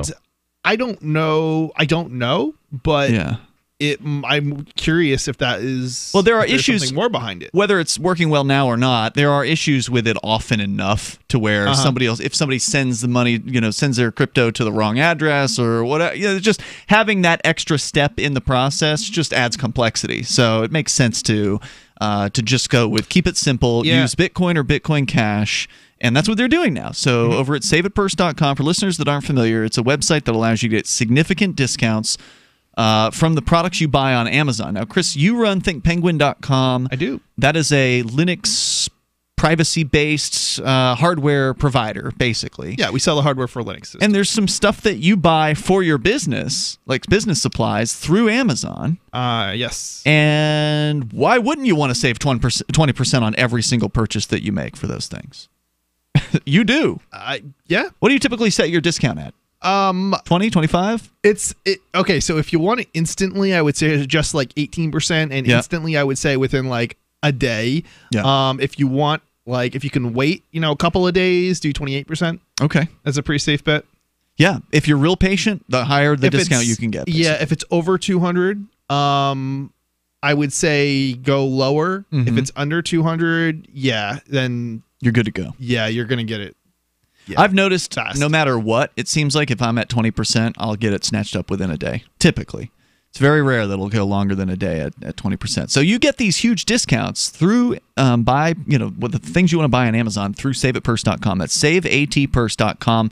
And Bitcoin.com wants you to know that you can now use Bitcoin Cash as your deposit amounts over at saveatpurse.com. Very, very cool. All right, so we continue here. Your calls, your thoughts, welcome. You can bring up anything. Darryl, there was a little bit more, I think, some of the analysis or from the Reason piece. Yeah, a little bit more from the Reason article, including a quote from Chris Sardina, director of the Desiree Alliance. This is the sex workers who gathered together to come up with basically a statement of principles saying, hey, basically, we're our own individuals. Leave us alone. Let us do our business. Respect our rights here. It's our body. It's our business. We should be able to mix our body with our business if we want to. Right. And Reason is calling it a statement of principles. They're calling it the National Sex Worker Anti-Criminalization Principles. Okay. And again, Chris Sardina, director of the Desiree Alliance, says, we're national voices, and we came together with a collective mission to put forth a statement of how we are to be interacted with, and that was accomplished. Sex work advocates... Is this a male Chris or a female Chris? I don't know. Not clear. Okay. It's not clear, but it shouldn't really matter because there are male sex workers as well. Sex work advocates hope their manifesto can tackle a host of issues, including concerns about FOSTA-SESTA legislation, which restricts their ability to advertise their services online, build a coalition of former and current sex workers to speak of their experiences, and to push back against anti-sex work advocates conflating consensual sex with sex trafficking. These people, these anti-sex work activists, these are like the equivalent of those women who were, you remember not that we were around for it, but during the days of alcohol prohibition, there were these horribly ugly women who had like this campaign of that those lips which touch alcohol shall not touch mine. There was like I've seen that picture, and it's like, all right, where's the booze? Where is it? Right. Because you would need to be really drunk to even want to kiss one of those women. Yeah, that end. It's like, all right, just like I'll make sure that they're not. What were they called? The temperance movement. Yeah, I think that's what they were called. The teetotalers and the temperance movement. Yeah. Real fun bunch. These people remind me of that. Like they spend their time advocating for further criminalization and continued criminalization of sex work. These are some of the worst kind of people. I mean, it's one thing when it's the cops who come out to do it because you expect them to do it. But when normal people come out, or purportedly normal people come out. Yeah, I was going to say, what are you talking about? Non-bureaucrats, I guess. Continuing on here, Reason says there are clear parallels between the statement and the so-called Denver Principles, which were published nearly 3 decades ago by HIV-positive gay men organizing a response to the AIDS crisis. The Denver Principles offered recommendations such as supporting HIV-positive people in their struggle against firings, evictions, and stigmatization while pushing for privacy rights and equal access to health care. Many LGBT scholars and activists cite the Denver Principles as a major blow to the stigmatization of persons with HIV and AIDS. Yeah, I think that, when it comes to gay rights, that was one thing that there's just so many gay people in our lives that most people are probably aware of it, right? Like, I mean, not everybody's got gaydar, but some people are pretty obviously flaming. And so there's a chance that you had a gay person in your family, or a chance that there was somebody you were working with who was a gay person. You probably got more than one. But with sex workers, you don't know who the sex workers are, probably, if they're in your family, because they're hiding that from you, likely. And there's probably not as many of them as there are, gay people out there. So this is a much harder campaign, to kind of strike out on. Yeah, they're more of a minority group. Much more smaller minority of a minority. Probably, yeah. And they still have to fight against the mentality that something's wrong with charging for this, right? Because there's people out there who have that mentality. Oh, yeah, you can go have sex at a bar. Nope, meet somebody at a bar, go home with them. Right. No problem. You can have sex with them all you want. Be dangerous. It doesn't matter. But as soon as money gets charged for the act, then whoa. Right. It's the same thing of... There's a problem here. Apparently. I can have a cookout, invite everybody in the neighborhood, and give them hamburgers all day long. But if the next door neighbor... Legally, no, you really The cops generally aren't going to arrest me for having a barbecue and giving a hamburger to the next door neighbor. Generally, no. But if they give me some money towards the ingredients of said food prepared at the barbecue, then all of a sudden it's illegal. Yep. That's right. Well, like I said, in the case of what you're describing there, a lot of ordinances will actually make it illegal to do any kind of food distribution. But yes, the government will take a very keen interest in you if you are charging for the food. Speaking of keen, the ordinance in this particular municipality technically makes it illegal. You're currently cooking a pizza. You offered me a slice. That is technically illegal. Food service establishment. I would love to know if the city you has hand the your baby power some food. To do That's that. illegal. Hold on. Y'all were talking at the same time. What's that? I want to know if the city of Keene actually has the power to enact that ordinance. Well, they've Whether enacted they it. do They or have. not, it doesn't matter. But I would be curious if the state has made a broad enough law that gives them the power, right? Yeah, well, because New Hampshire is what's called a non-home rule state, wherein the state must theoretically authorize the localities to pass certain rules and restrictions. And so you're questioning whether or not that's even authorized by the state government. It just I don't seems so...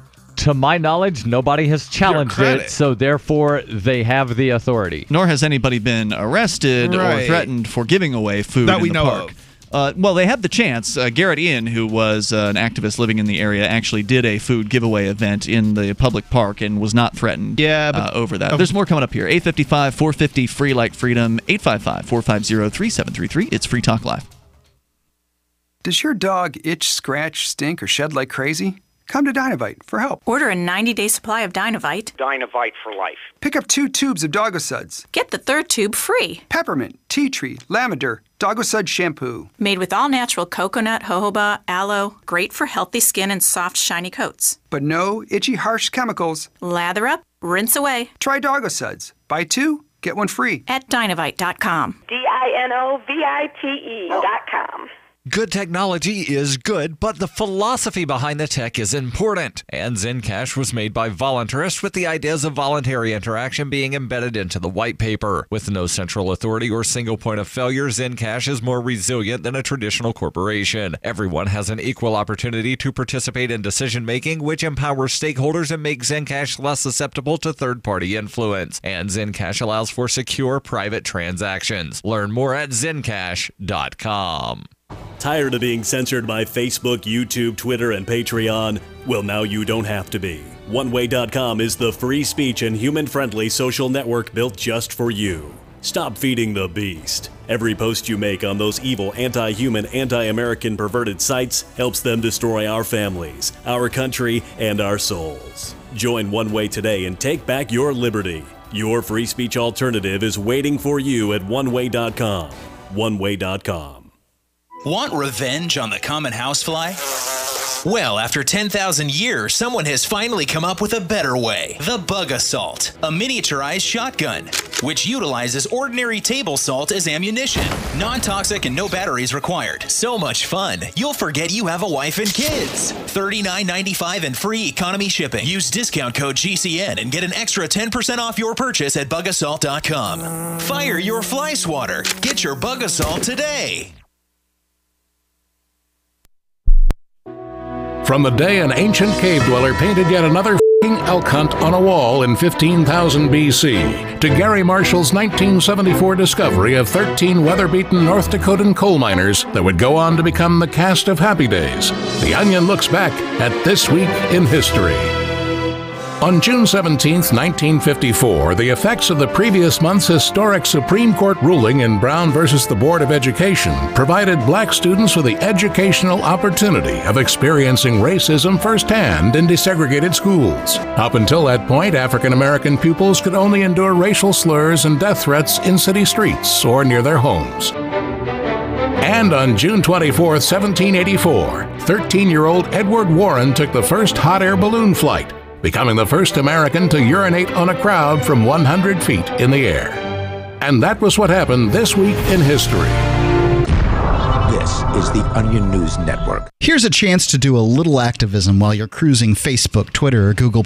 Between the LOL cats, the recipes, the hot girls, and the inspirational sunrise memes, Free Talk Live's posts pass by your newsfeed. Like them, comment. It gives us more exposure. If you don't see our posts, click like at facebook.freetalklive.com and then hover over it to click Get Notifications. It's an easy way to spread the ideas of liberty a bit further. I know you're busy, but you can spare that tenth of a calorie it takes to click on something. Facebook.freetalklive.com. When you hear the word lobbyist, you probably think about greedy corporations, but not all lobbyists are the same. Some are fighting for the freedoms you hold dear. Liberty Lobby LLC is doing just that in New Hampshire, working hard to represent you, not some special interest group. You can help by going to libertylobby.info, where your contribution will give us the tools we need to ensure that your voice is heard. Visit libertylobby.info today to find out more. You can put the Liberty Radio Network on the air in your area. Visit broadcast.lrn.fm to learn how. Broadcast.lrn.fm.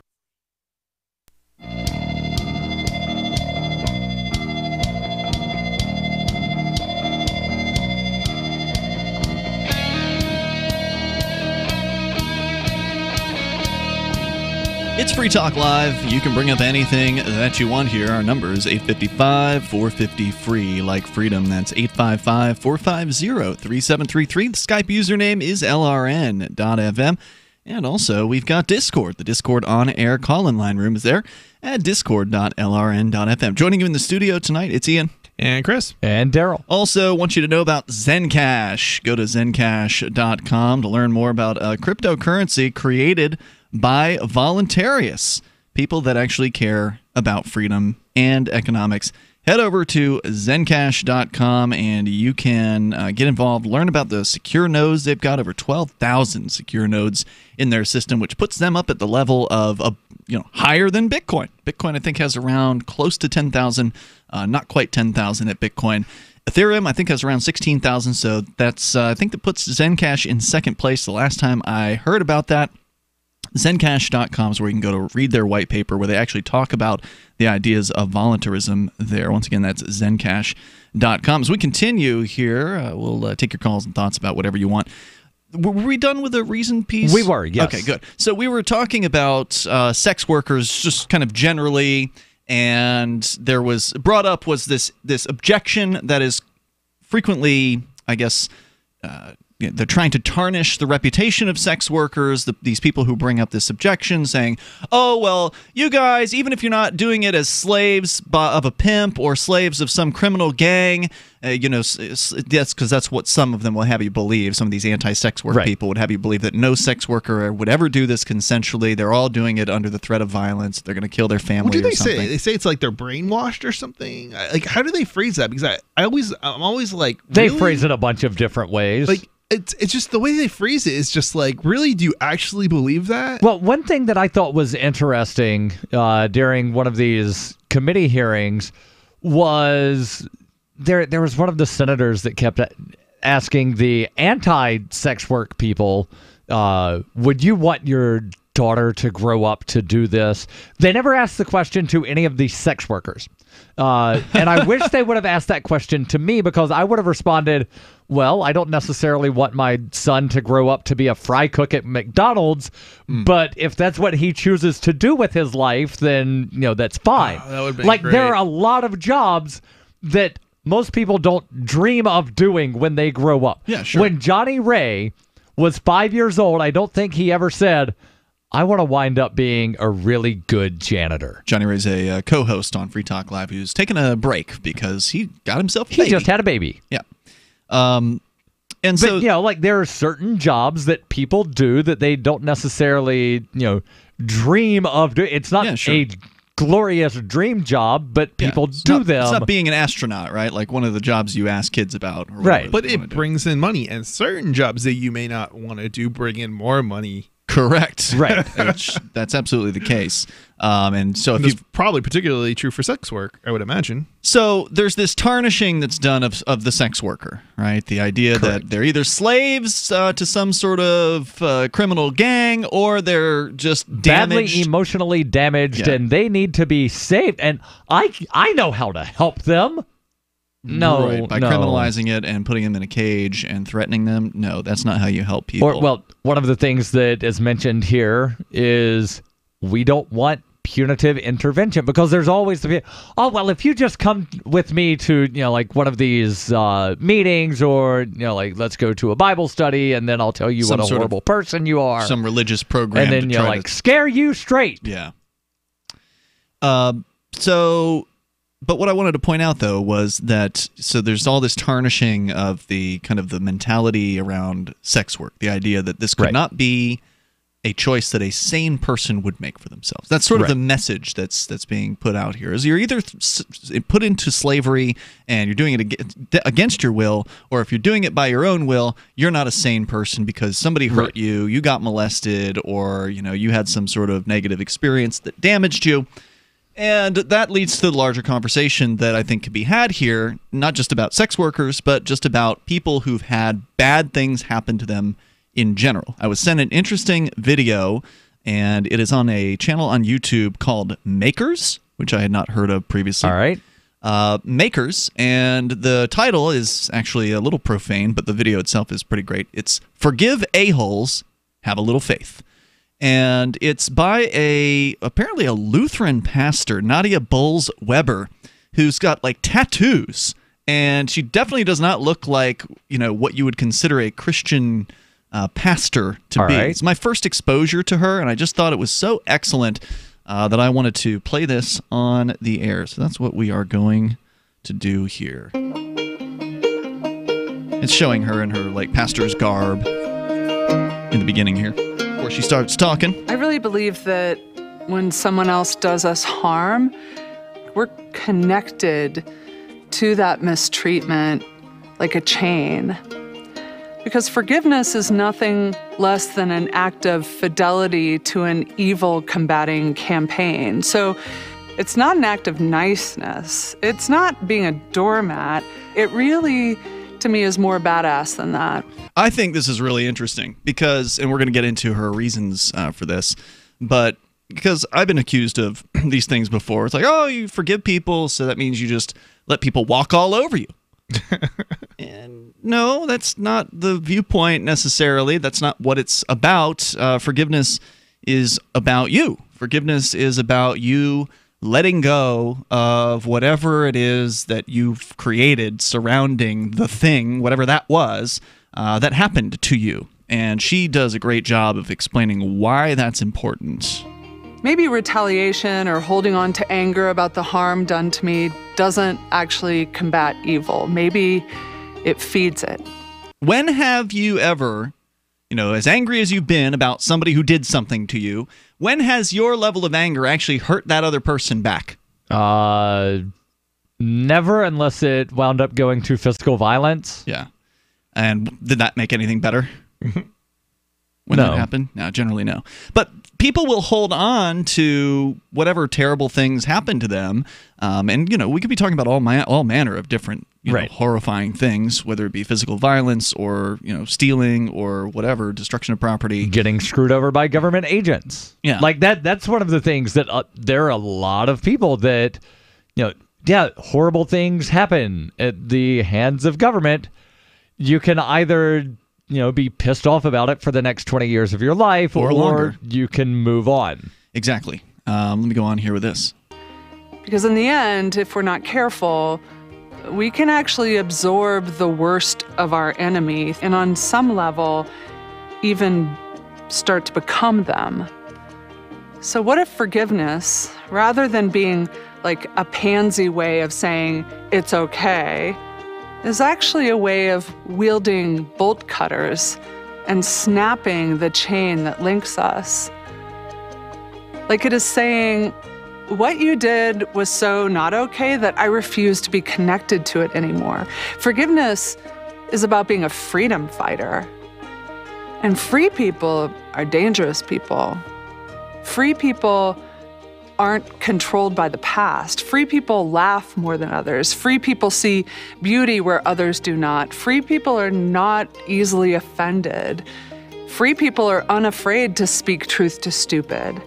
Free people are not chained to resentments. That's worth fighting for. There really is a light that shines in the darkness, and that the darkness cannot, will not, shall not overcome it. I like it. I like it a lot.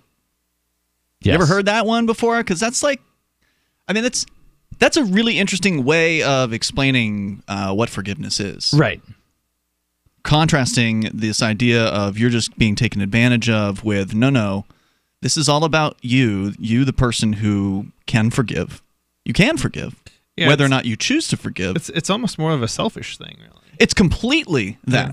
Because you don't do forgiveness for the other person. You do it for you so you can let go of the things that happen, so you can move on with your life. Right. And what's the saying? Hate hurts the hater? Yeah, that is the saying.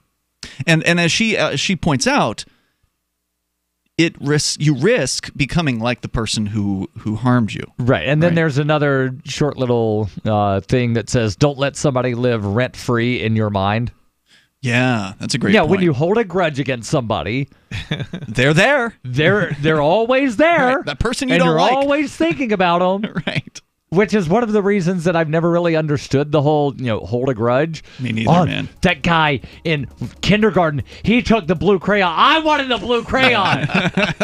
Wow, dude, that's so good. You're 40. Let it go. Right, that's a great example. Yeah. But I wanted the blue crayon. How ridiculous all of it really is. And it doesn't mean, remember, forgiveness doesn't mean you have to allow that same person to walk on you again. Hey, you don't have to trust the person.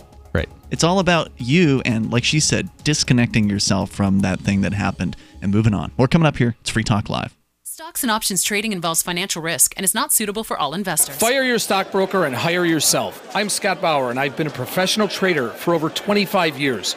I've traded for Goldman Sachs and was the first Amazon market maker at the Chicago Board Options Exchange. I'm also the CEO here at Prosper Trading Academy, the leading educational firm teaching people how to trade the markets. For a limited time, I'm giving away one of my favorite secret trading techniques used by thousands of our students every day to help build their financial future. To learn this technique right now, call my 24/7 voicemail and just leave your email address. I'll email you my free trading technique right away. Just call 1-800-228-2155. This is the very information my students use every day to invest in their financial future. Again, call 1-800-228-2155 in the next 30 minutes and leave your email address on my voicemail. That's 1-800-228-2155. Call 1-800-228-2155.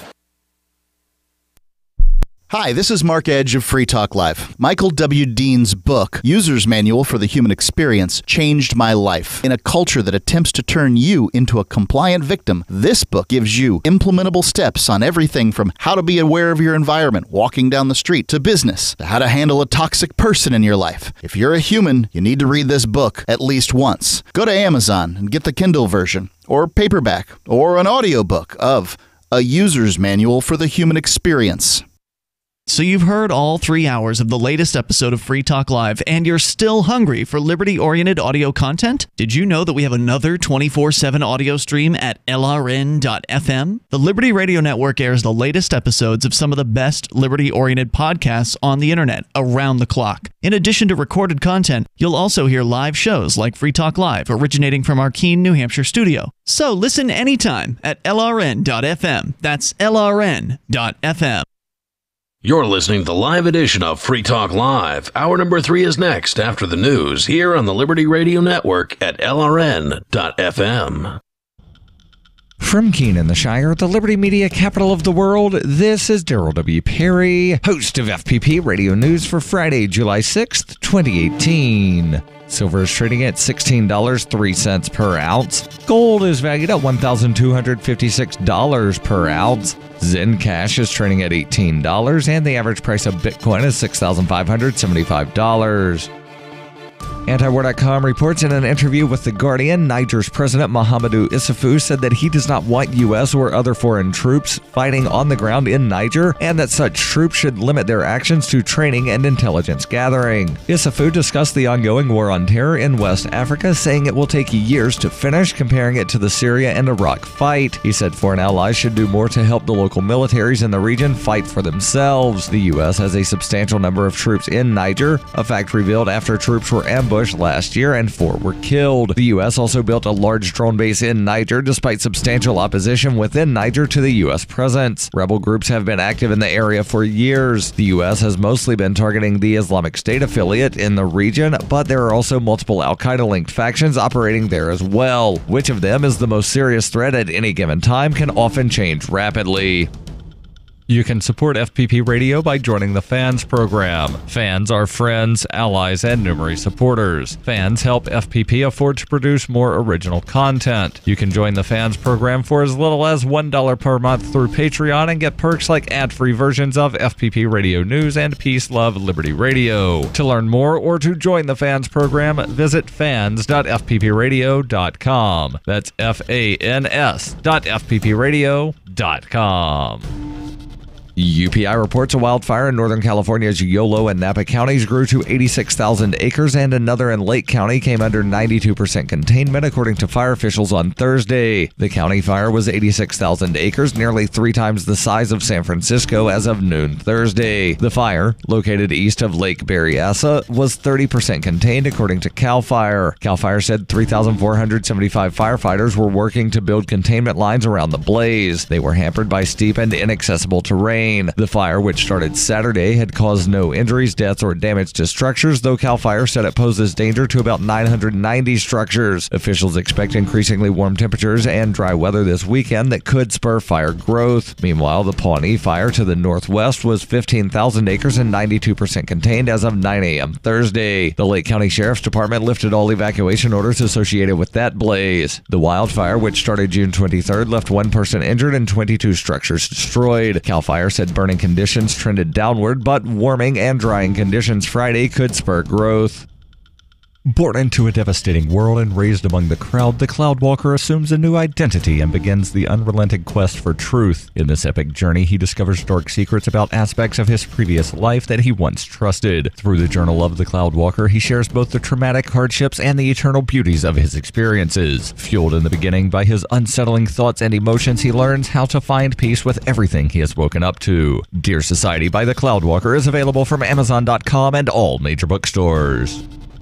Reuters reports California's sanctuary state laws largely survived a legal attack by the Trump administration on Thursday after a federal judge declined to block state measures aimed at thwarting cooperation with Washington's crackdown on undocumented immigrants. But the judge, John Mendez of U.S. District Court in Sacramento, also rebuked lawmakers, saying that the immigration issue could not ultimately be settled in the courts, and said elected leaders needed to put aside differences and forge legislation. California Governor Jerry Brown signed a law in October that, among other things, prevents police from inquiring about immigration status and curtailing law enforcement cooperation with immigration officials. The law extended to the entire state protections for undocumented immigrants that exist in several so-called sanctuary cities, including Los Angeles and San Francisco. On Thursday, Mendez largely sided with the state against the Trump administration, which was seeking an injunction to prevent California from enforcing the measures. Mendez did, however, issue an injunction that bars California officials from imposing fines of up to $10,000 on employers who grant immigration officials access to private workplace or employment records. U.S. Department of Justice spokesman Devin O'Malley called the ruling blocking the fines a major victory for private employers in California who are no longer prevented from cooperating with legitimate enforcement of our nation's immigration laws. The judge, in his 60-page ruling, said he hoped his order would not be viewed through a political lens and said long-term immigration solutions could not come from piecemeal opinions issued by the judicial branch.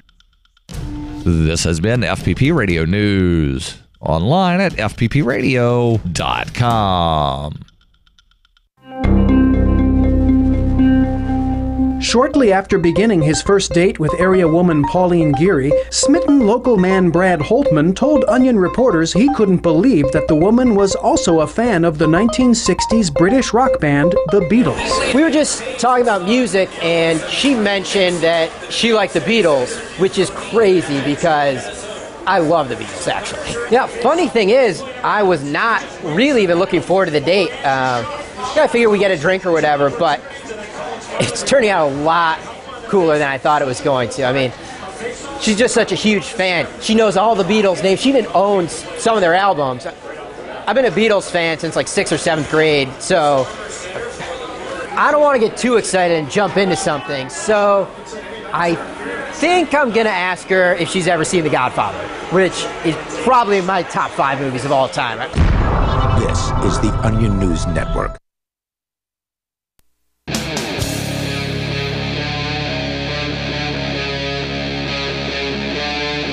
Free Talk Live.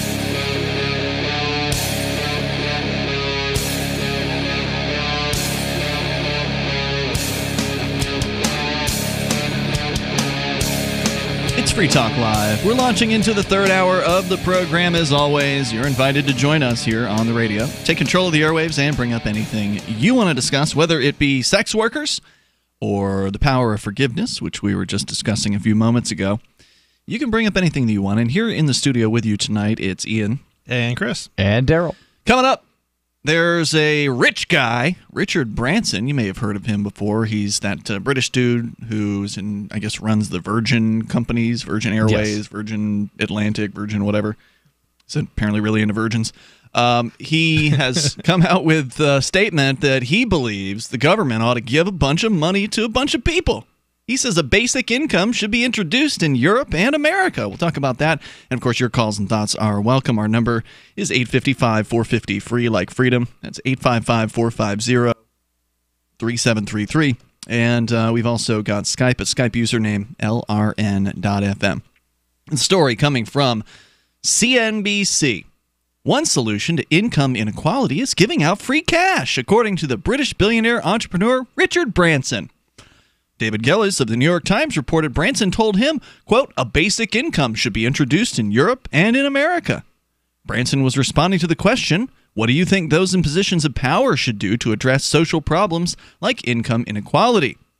In a recent report published in January, the global charity Oxfam found that 82% of the growth in global wealth in the previous year went to the top 1% of individuals ranked by riches. Meanwhile, the bottom 50% had no increase in their wealth, says the report. Now, I don't know how they're judging what wealth people have, because wealth can be categorized in different ways, right? It's not just the amount of money in your bank account.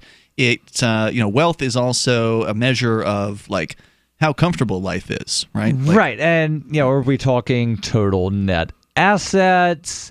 And are they comparing the people that were in the bottom 50% the previous year, or just the people that were, what is the bottom 50% that year? What is it this year? Because people do move out of brackets occasionally. Yeah, so it's not clear. I mean, we could obviously look at the report if we cared that much. But regardless, the point of this is to talk about Branson and his opinion. Right. And just to point out, Branson's not the only fairly wealthy person to advocate for this. Mark Zuckerberg has made statements in the past. Well, it just goes to show that you don't need to know anything about economics to actually become successful. Look, if you guys are advocating for this, why don't you start a charity and put your money in the charity, and you can have what you're asking for? Just giving away free money to people, right? I mean, I'll be more than happy to sign up. I'm certainly... To receive the money, you mean? To receive the money. I'm certainly poor compared to these, rich guys who, have billions of dollars and, want to give their money away. I get where you're coming from, although you're not a poor person. You own your own home. By no means, yeah. but comparison, you're poor too. And that's right, and that's just the point that I'm trying to make. It's Think Penguin is doing pretty well, from what I understand. You guys are doing all right. Yeah. I mean, certainly, I'd love to do better, considering there's so much I would like to do that I can't do with the amount that we do have, or that we do have come in. So if you had a free handout, you could do more. Right, exactly. That's what Branson would say. So Branson, if you want to give me some money, I have some really good ideas on how to use it. It's not just going to go to waste, you know.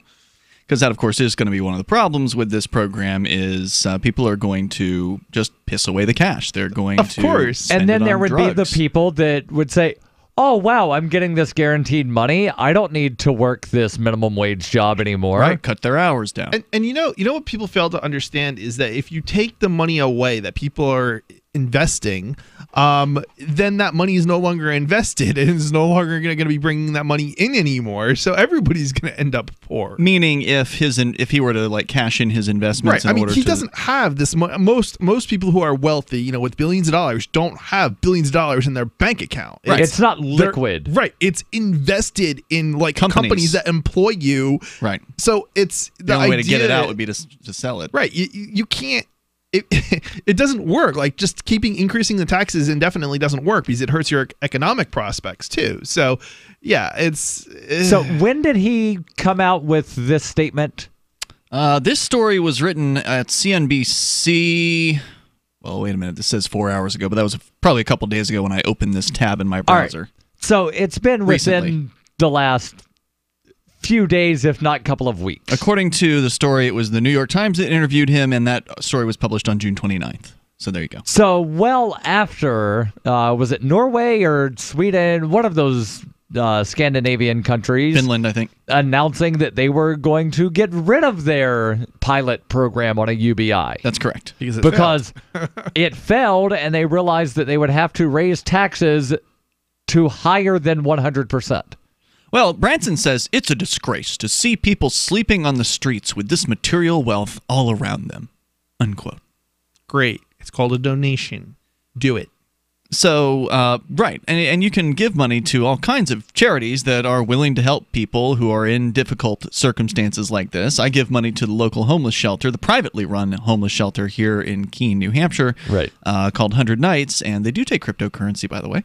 If you wanted to donate to them, you could do that because they actually try to help people get out of the homeless situation. But not everybody wants help out of that situation. Right. Some people are just fine. In fact, they've chosen to live into that situation. Not everybody. Some people prefer that situation, right? Because they don't have to be indebted to the man, so to speak, or they're not paying rent, and so if they're working, then they're making. If they're standing out on the side of the street panhandling, it's even a moral thing for them. Because if I don't want to contribute to violence, and I make no money, then the government's not getting my wealth, right?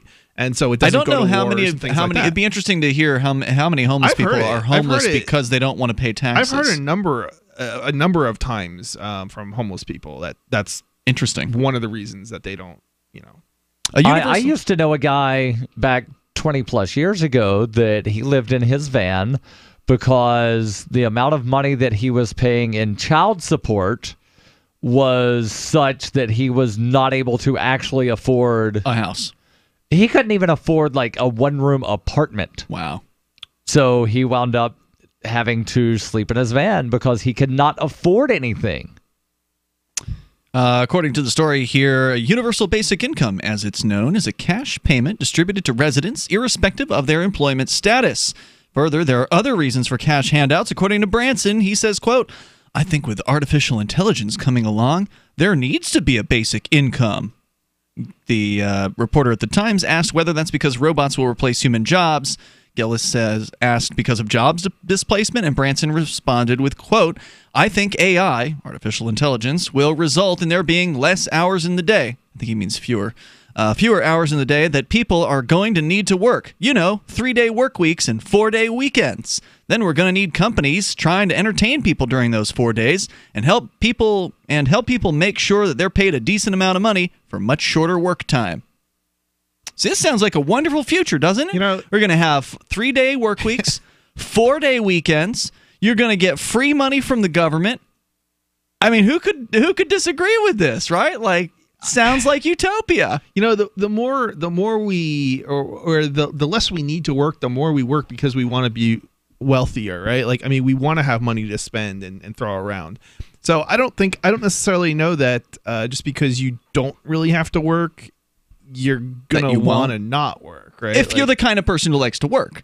Right, there's a certain kind of person, and we're those people. Sure, right, those people. A lot of those people are on welfare already, right? Like a lot of people that want to work aren't on welfare.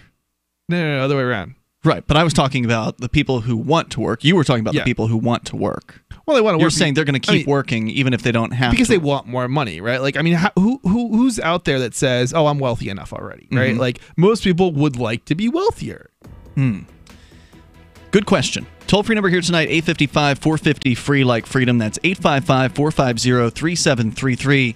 In my case, I don't do anything because I want more wealth. I do it because I'm driven by, philosophy. But you're one of the exceptions. I think most of us here are. There's more coming up here in moments. You can bring up what you want. We'll talk more about what Branson has to say here. He wants a bunch of free money given out to people, and he's not the only wealthy person who's saying these things.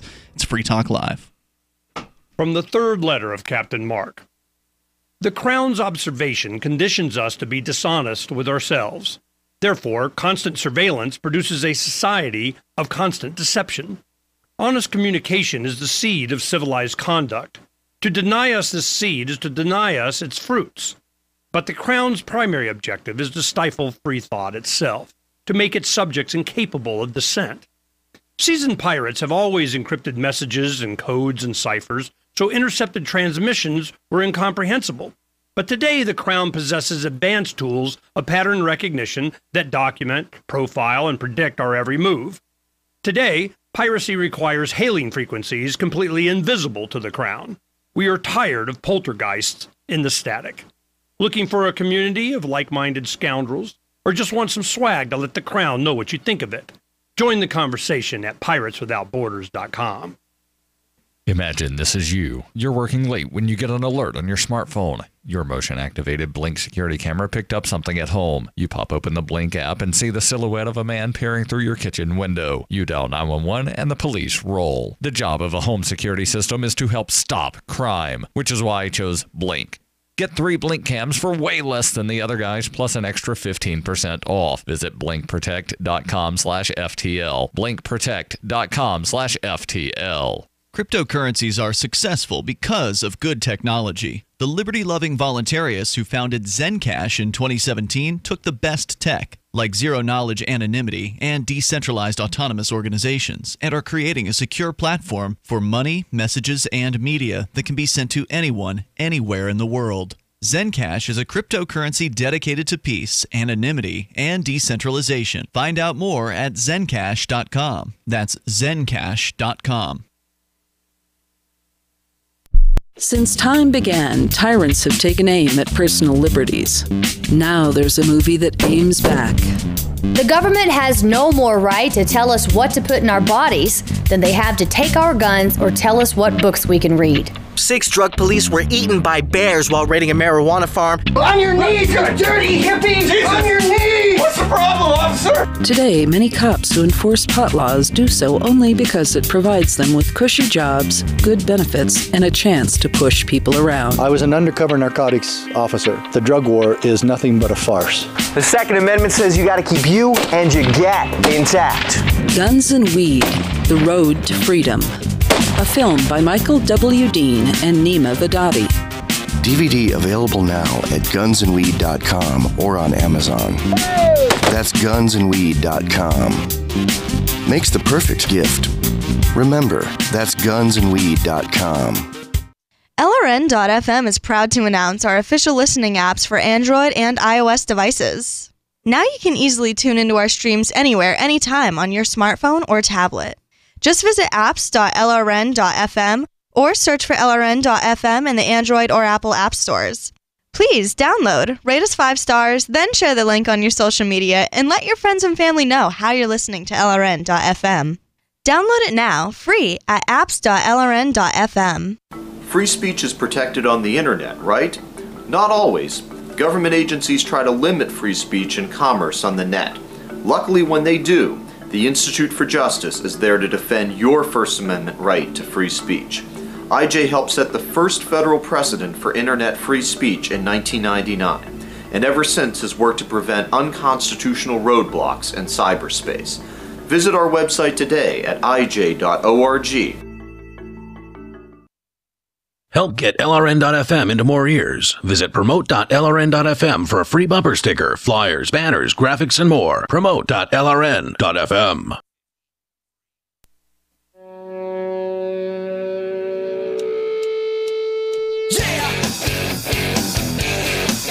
It's Free Talk Live. You can dial in toll-free here to bring up what you want. Rich people, like Richard Branson, some of them have been saying they think that a bunch of people should just get free money from the government in the future because they say that machines are going to take over everything, and so therefore you're going to need to have what they call a universal basic income in order to survive.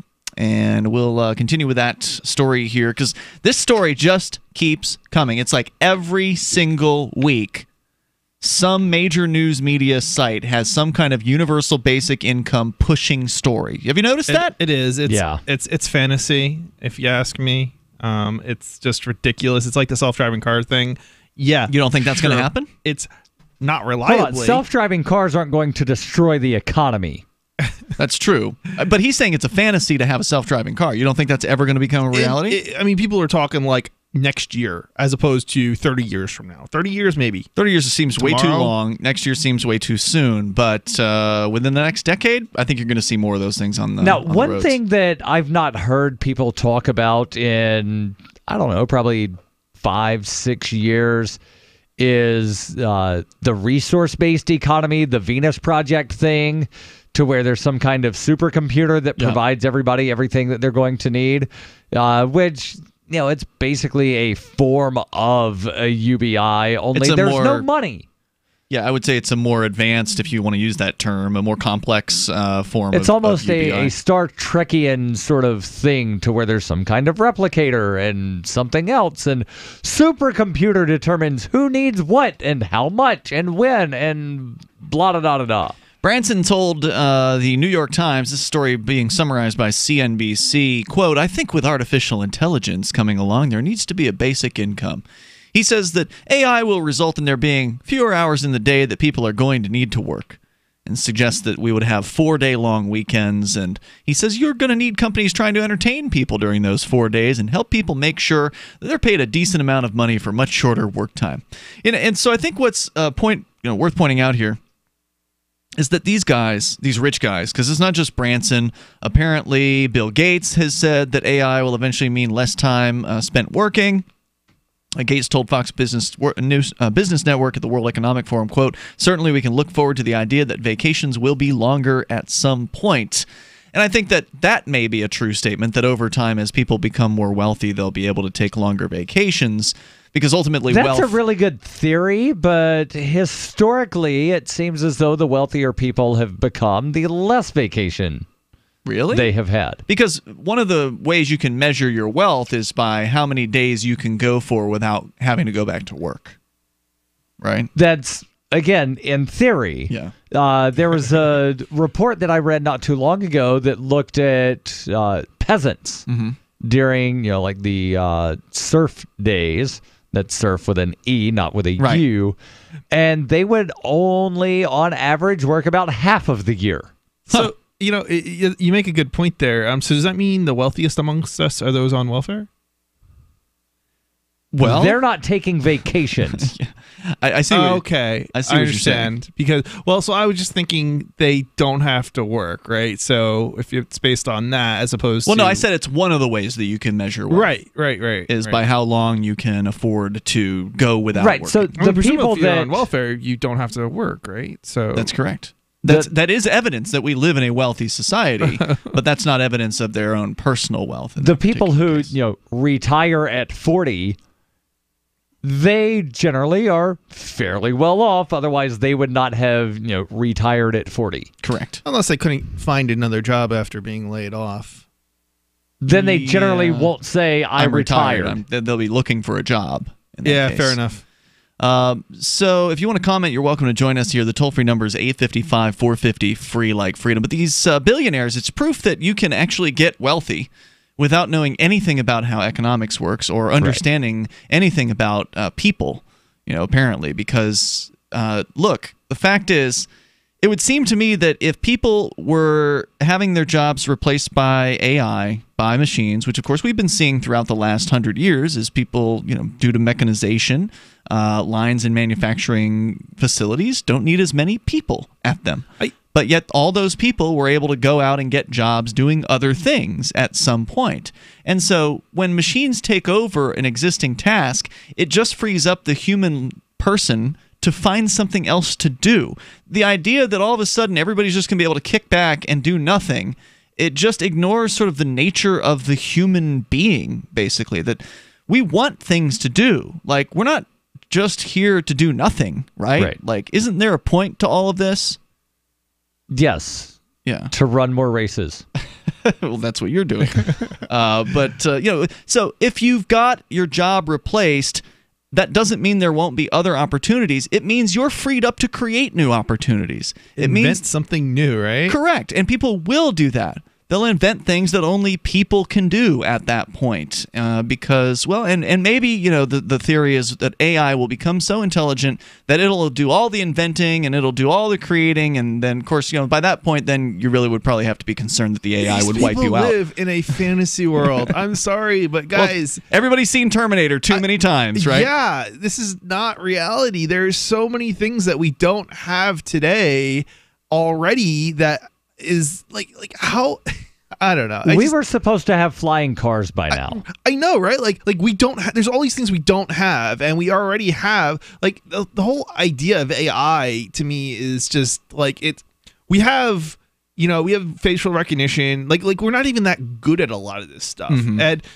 it's like, and we're talking about AI, and it's like, okay, so we can make a computer sound more human. That doesn't make it human, right? Like, correct. It doesn't. It's not even really AI.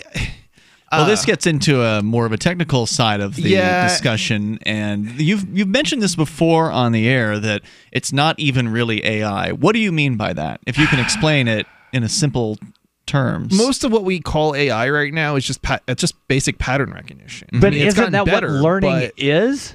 No, it's not. Isn't it, though? I mean, aren't we all just recognizing patterns? Hold on. When I learned multiplication tables, I learned to recognize patterns. Sure. When I learned to read, I learned to recognize patterns and phonics, etc. AI is a lot. Intelligence is picking up patterns. AI is a lot more complicated than that. It's not just basic, recognition of objects or letters or whatnot. And well, sure, there are much larger patterns that we have trouble recognizing, so we have to do studies, right, to find out those patterns. So, like, how do people respond? Those are the kinds of things computers already do very well. Mm-hmm. It's simple pattern recognition, though, is not enough to make something intelligent, right? You have to be able to draw conclusions from the pattern. Yes, and that's the part I think that's actually the part that computers have trouble with. There are humans that have trouble with this. So you're basically arguing there's no such thing as intelligence. No, just because there's stupid humans doesn't mean there aren't smart humans as well. And so basically what I'm trying to say is, we can make a 3-year-old, right? But that doesn't mean we can make somebody who's 25 and a genius. Not yet. And you don't believe it's going to be possible? I'm skeptical you, because the tech guy, doesn't believe this will be possible? We don't have the underlying understanding of how the human mind works. Let alone, yet. it hasn't moved very far in 30 years. Well, so a lot can happen in 30 years. Just look at the advancement in technology but it hasn't, in the last 30. as we've been talking about it for more than 30 years. All right, there's more coming up here. 855, 450, free like freedom. This is Free Talk Live. Want revenge on the common housefly? Well, after 10,000 years, someone has finally come up with a better way. The Bug Assault, a miniaturized shotgun, which utilizes ordinary table salt as ammunition. Non-toxic and no batteries required. So much fun, you'll forget you have a wife and kids. $39.95 and free economy shipping. Use discount code GCN and get an extra 10% off your purchase at bugassault.com. Fire your fly swatter. Get your Bug Assault today. Hunters, anglers, campers, and survivalists. Get back to nature. Expand your horizons with the highest quality, most versatile, unique slingshots and sling bows on the market at slingbow.com. Slingbow products are compact and models start from just $17.98. They're perfect for your bug out bag or storing in your vehicle. Give yourself and your loved ones the excitement and tradition of slingbow. A new frontier in archery and truly modern twist on this primitive survival tool. Feel the thrill only at slingbow.com.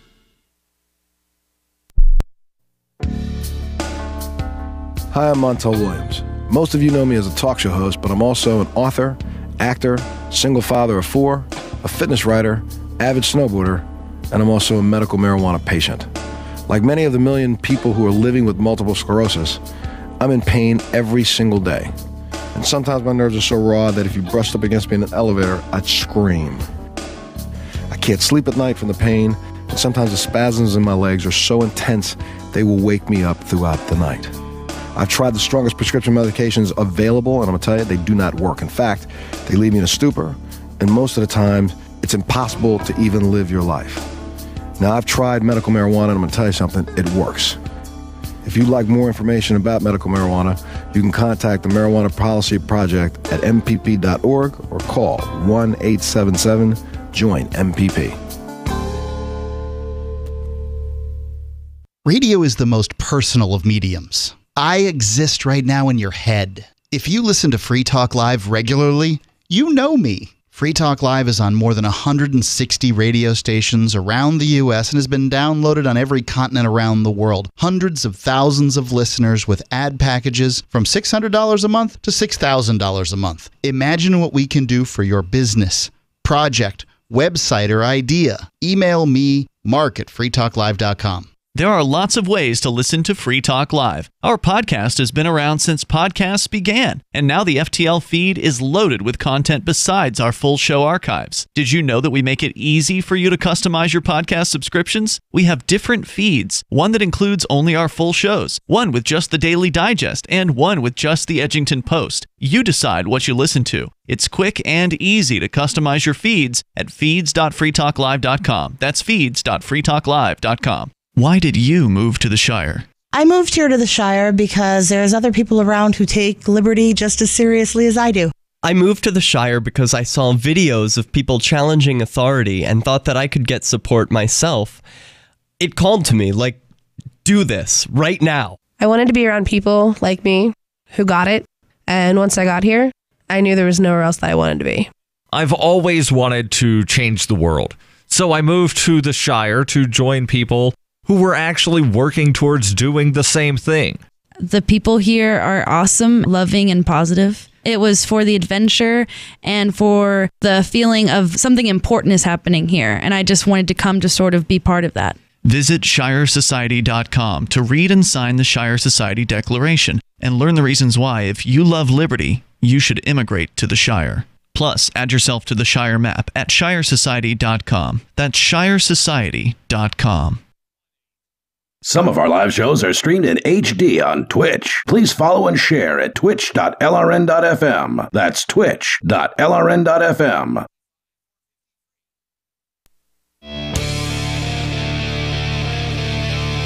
This is Free Talk Live. You bring up whatever you want here. We're talking about the terrible economic concept called basic income. That the idea being that the government should just give out what they call a universal basic income to everybody. And the theory is that, well, people are going to need that once there's all these robots and artificial intelligence that have taken over all the manual labor tasks in the world. Your calls and thoughts are welcome if you want to join us here at 855-450, free like freedom. That's 855-450-3733. Free Talk Live brought to you by Derek J's Victimless Crime Spree, available online for free at victimlesscrimespree.com. You can watch it anytime you want there, of course, through YouTube. But there's also the DVDs, which are a collector's item at this point because they are out of print.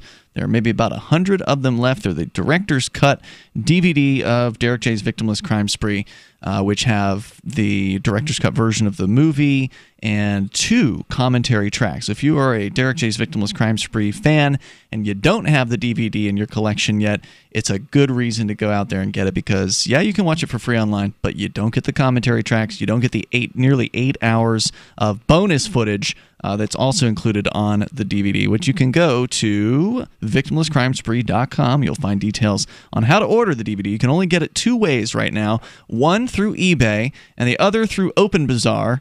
and nobody has tried the Open Bazaar yet. I don't even know if it works. So if somebody wants to try the Open Bazaar, you're welcome to do that. It is there. Go to victimlesscrimespree.com. I think click on either order or DVD, and that'll get you there at some point. And if you haven't seen the movie, then go watch it for free at victimlesscrimespree.com. It makes me want to order another one. Oh, you already have the DVD? I have the DVD. It is, I think, the best movie any libertarian will ever have the opportunity to watch. Well, I hope that someday somebody tops it, but it really is one of the best. It really is the best movie, if you ask me. It's my absolute number one favorite movie of anything I've ever seen.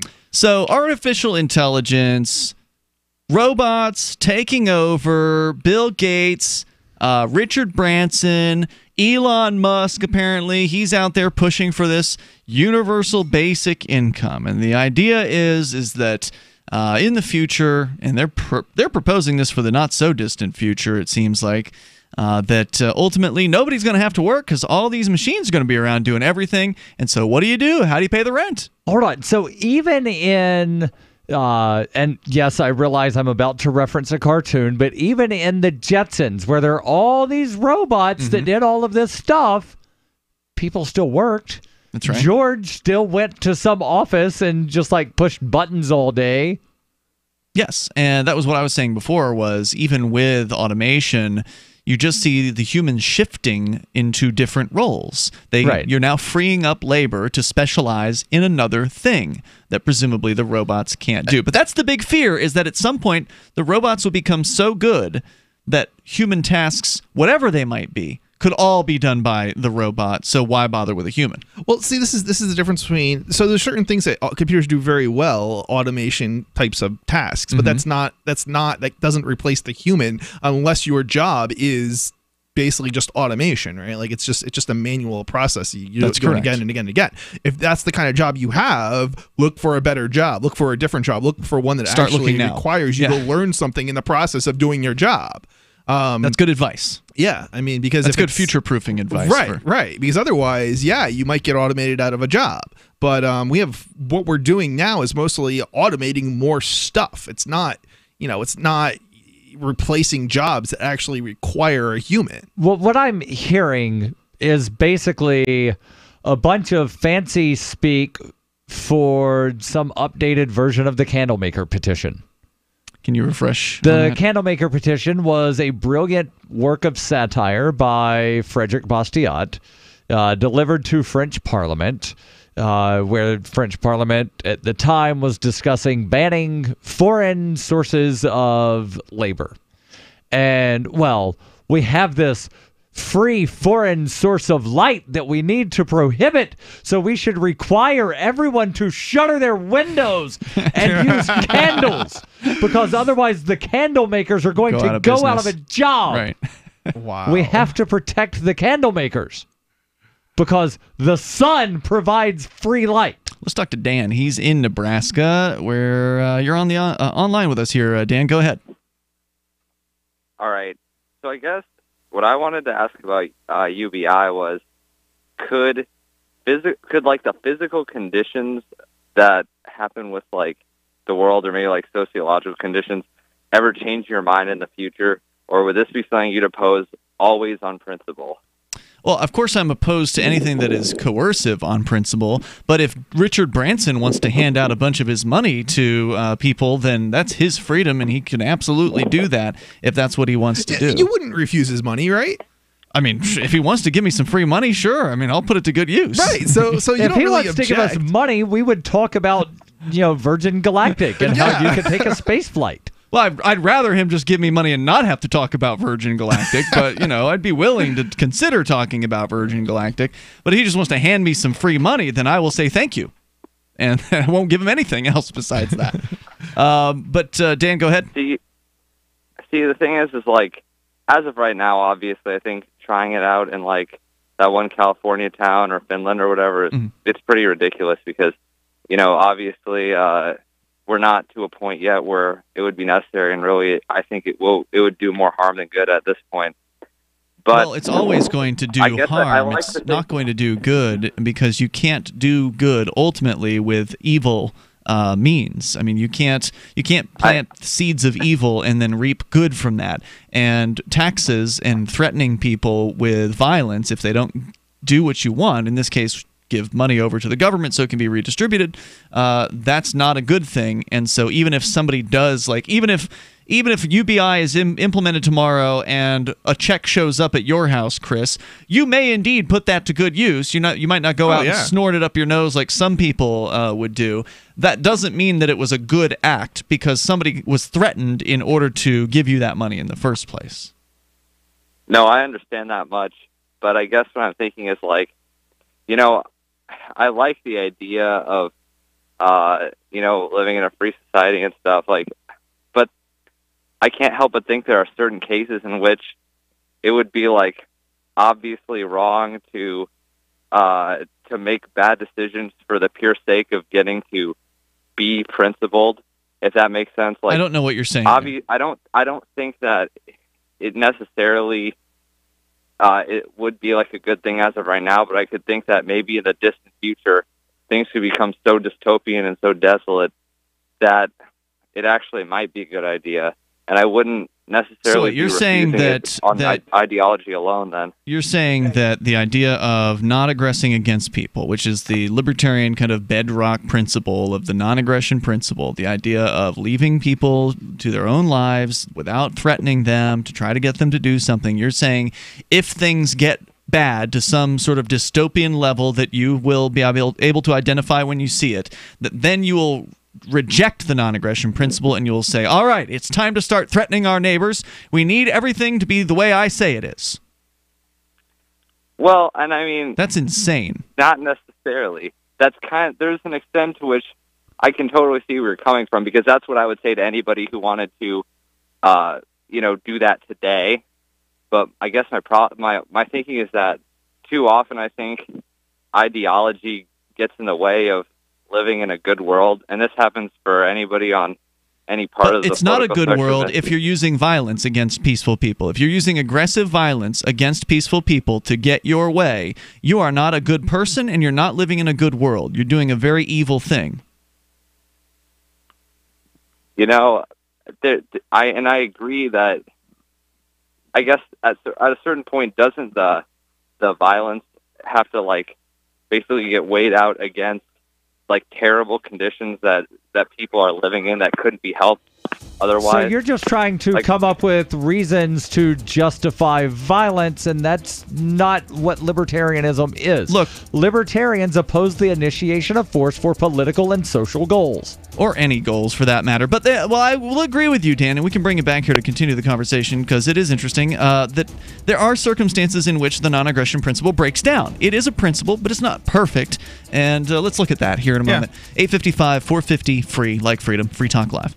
The Bitcoin.com wallet is a simple and powerful full-featured wallet that allows you to send and receive Bitcoin, BTC, and Bitcoin Cash, BCH, with anyone, anywhere in the world. It supports both single and multi-signature wallets and is available in multiple languages. The Bitcoin.com wallet is available on Windows, Linux, Mac, Android, and iOS devices. Use the Bitcoin.com wallet to buy, send, store, and receive both Bitcoin, BTC, and Bitcoin Cash, BCH. Learn more at wallet.bitcoin.com. That's wallet.bitcoin.com. What's more profitable, running your business or doing bookkeeping? Doing your business, of course, but you want to keep your books so that you can maximize your tax savings, right? What if I told you that there's a person that's a bookkeeper, accountant, and law school graduate that's also a hardcore libertarian? My name is Melanie Johnson, and I hate the state. I will aggressively help you to minimize your tax exposure and maximize profits, all while staying within the law. Melanie's your best choice for your taxes and bookkeeping needs. Go to tax.freetalklive.com and check out our website, tax.freetalklive.com. Heart-related health problems affect millions of people each year. Maybe you're one of the many who suffer from issues related to angina pain, high blood pressure, congestive heart failure, unbalanced cholesterol, irregular heartbeat, or clogged arteries. There is a solution that doesn't involve expensive prescription drugs that only mask the problem and leave you with horrible side effects. If you are ready to live your life free of sickness, pain, and fear, live your life with increased vitality, energy, and youthfulness, and experience your body healing itself, yourself? Then you're ready for Heart and Body Extract from Healthy Hearts Club. Here is what one satisfied customer had to say about Heart and Body Extract regarding his angina pain. I haven't had an angina pain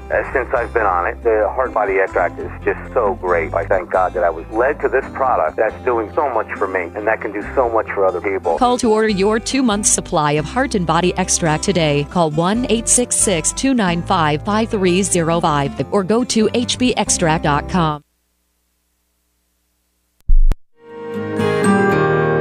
So the protection of life, liberty, and property is what the Free State Project is all about. But it's an effort to move 20,000 people who understand. It's about demonstrating to the entire country that, yeah, we can have a free market, a truly free market. Making it just a freer, great place to live. It's the world's largest voluntarist libertarian community, and it's only getting bigger. That's amazing. To be able to move to a place where other people passionately believe in being free and independent. What the Free State Project is managing to do, though, is to put their money where their mouth is. Physically getting up across the country and saying, let's go someplace and let's demonstrate the power of these ideas. There's a lot of kind of philosophy that surrounds liberty. There's a lot of thinking about it and talking about it. But here in New Hampshire, people are doing it. 101 Reasons Liberty Lives in New Hampshire, a documentary by Free State Project early movers. Watch it free at 101reasonsfilm.com. 101reasonsfilm.com. LRN.FM now has a Discord. Discord is a free text and voice chat platform, and we now have our own server with a bunch of channels at discord.lrn.fm. You can join other listeners as they chat about various things during our live shows, or anytime, day or night. Discord software is available cross-platform, so you can have it on whatever device you want and take your chats anywhere. Join our Discord at discord.lrn.fm. That's discord.lrn.fm. This Your Family Today tip is brought to you by Boost Kid Essentials Nutritionally Complete Drink, providing your picky eater with essential nutrition and great taste in one drink. Visit us at kidessentials.com. To make sure your kids eat healthy, follow the 5-a-day plan. Serve 3 servings of vegetables and 2 servings of fruit daily. Remember, a serving could just mean a piece of fruit or a half cup of veggies. If your kids are picky eaters, ask a nutritionist about other sources. For more tips like these, visit us at parenthood.com/yourfamilytoday. Love what we do? Please help support our international satellite channels at patreon.lrn.fm. That's patreon.lrn.fm.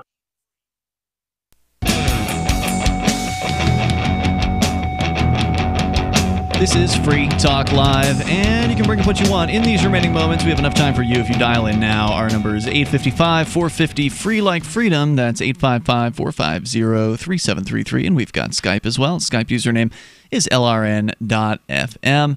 And don't forget, if you want to help us out here a little bit at Free Talk Live, you can subscribe to our email list. That's a good way for us to keep in touch with you and let you know what's going on with Free Talk Live. The email sign-up box is right there at the top of the page over at freetalklive.com. Should be pretty easy to spot it. Drop your email in there, and we'll send you an update, usually once a week, to keep you in the loop with what's going on with Free Talk Live. So once again, jump on our email list over at freetalklive.com.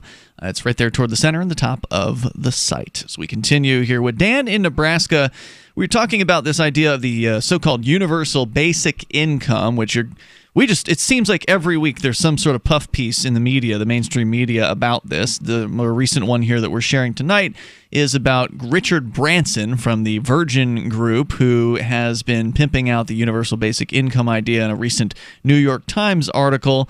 And Dan, you had brought up this idea of this sort of fearful future where you described it as dystopian, that at some point maybe the future will be so scary and dystopian that in order for the good of mankind, we're going to need to embrace the use of coercive violence against our neighbors in order to force them into a system with which they don't consent.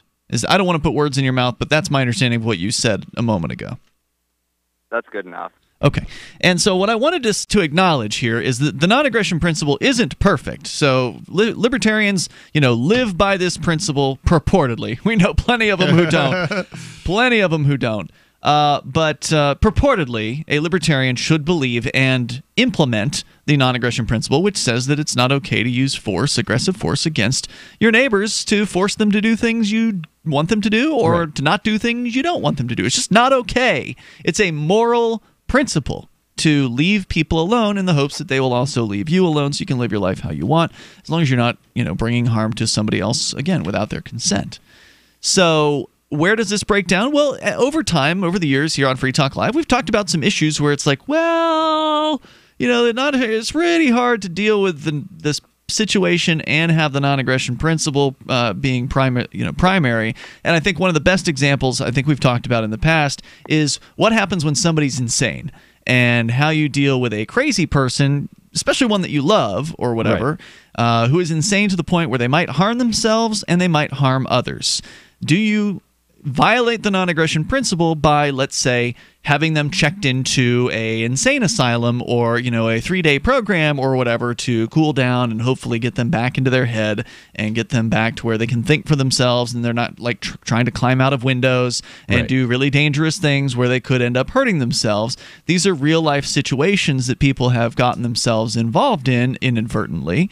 And the non-aggression principle doesn't work there because if you do not aggress against that person, they might hurt themselves, right? Is that or someone else? And is that what they, if they were in their sane state of mind, would want to do? If you know the person, if this is an acknowledgement, if they've acknowledged that they are insane, no, the insane person does not acknowledge they are insane. A shrink once told me, "Crazy people don't admit it." Yeah.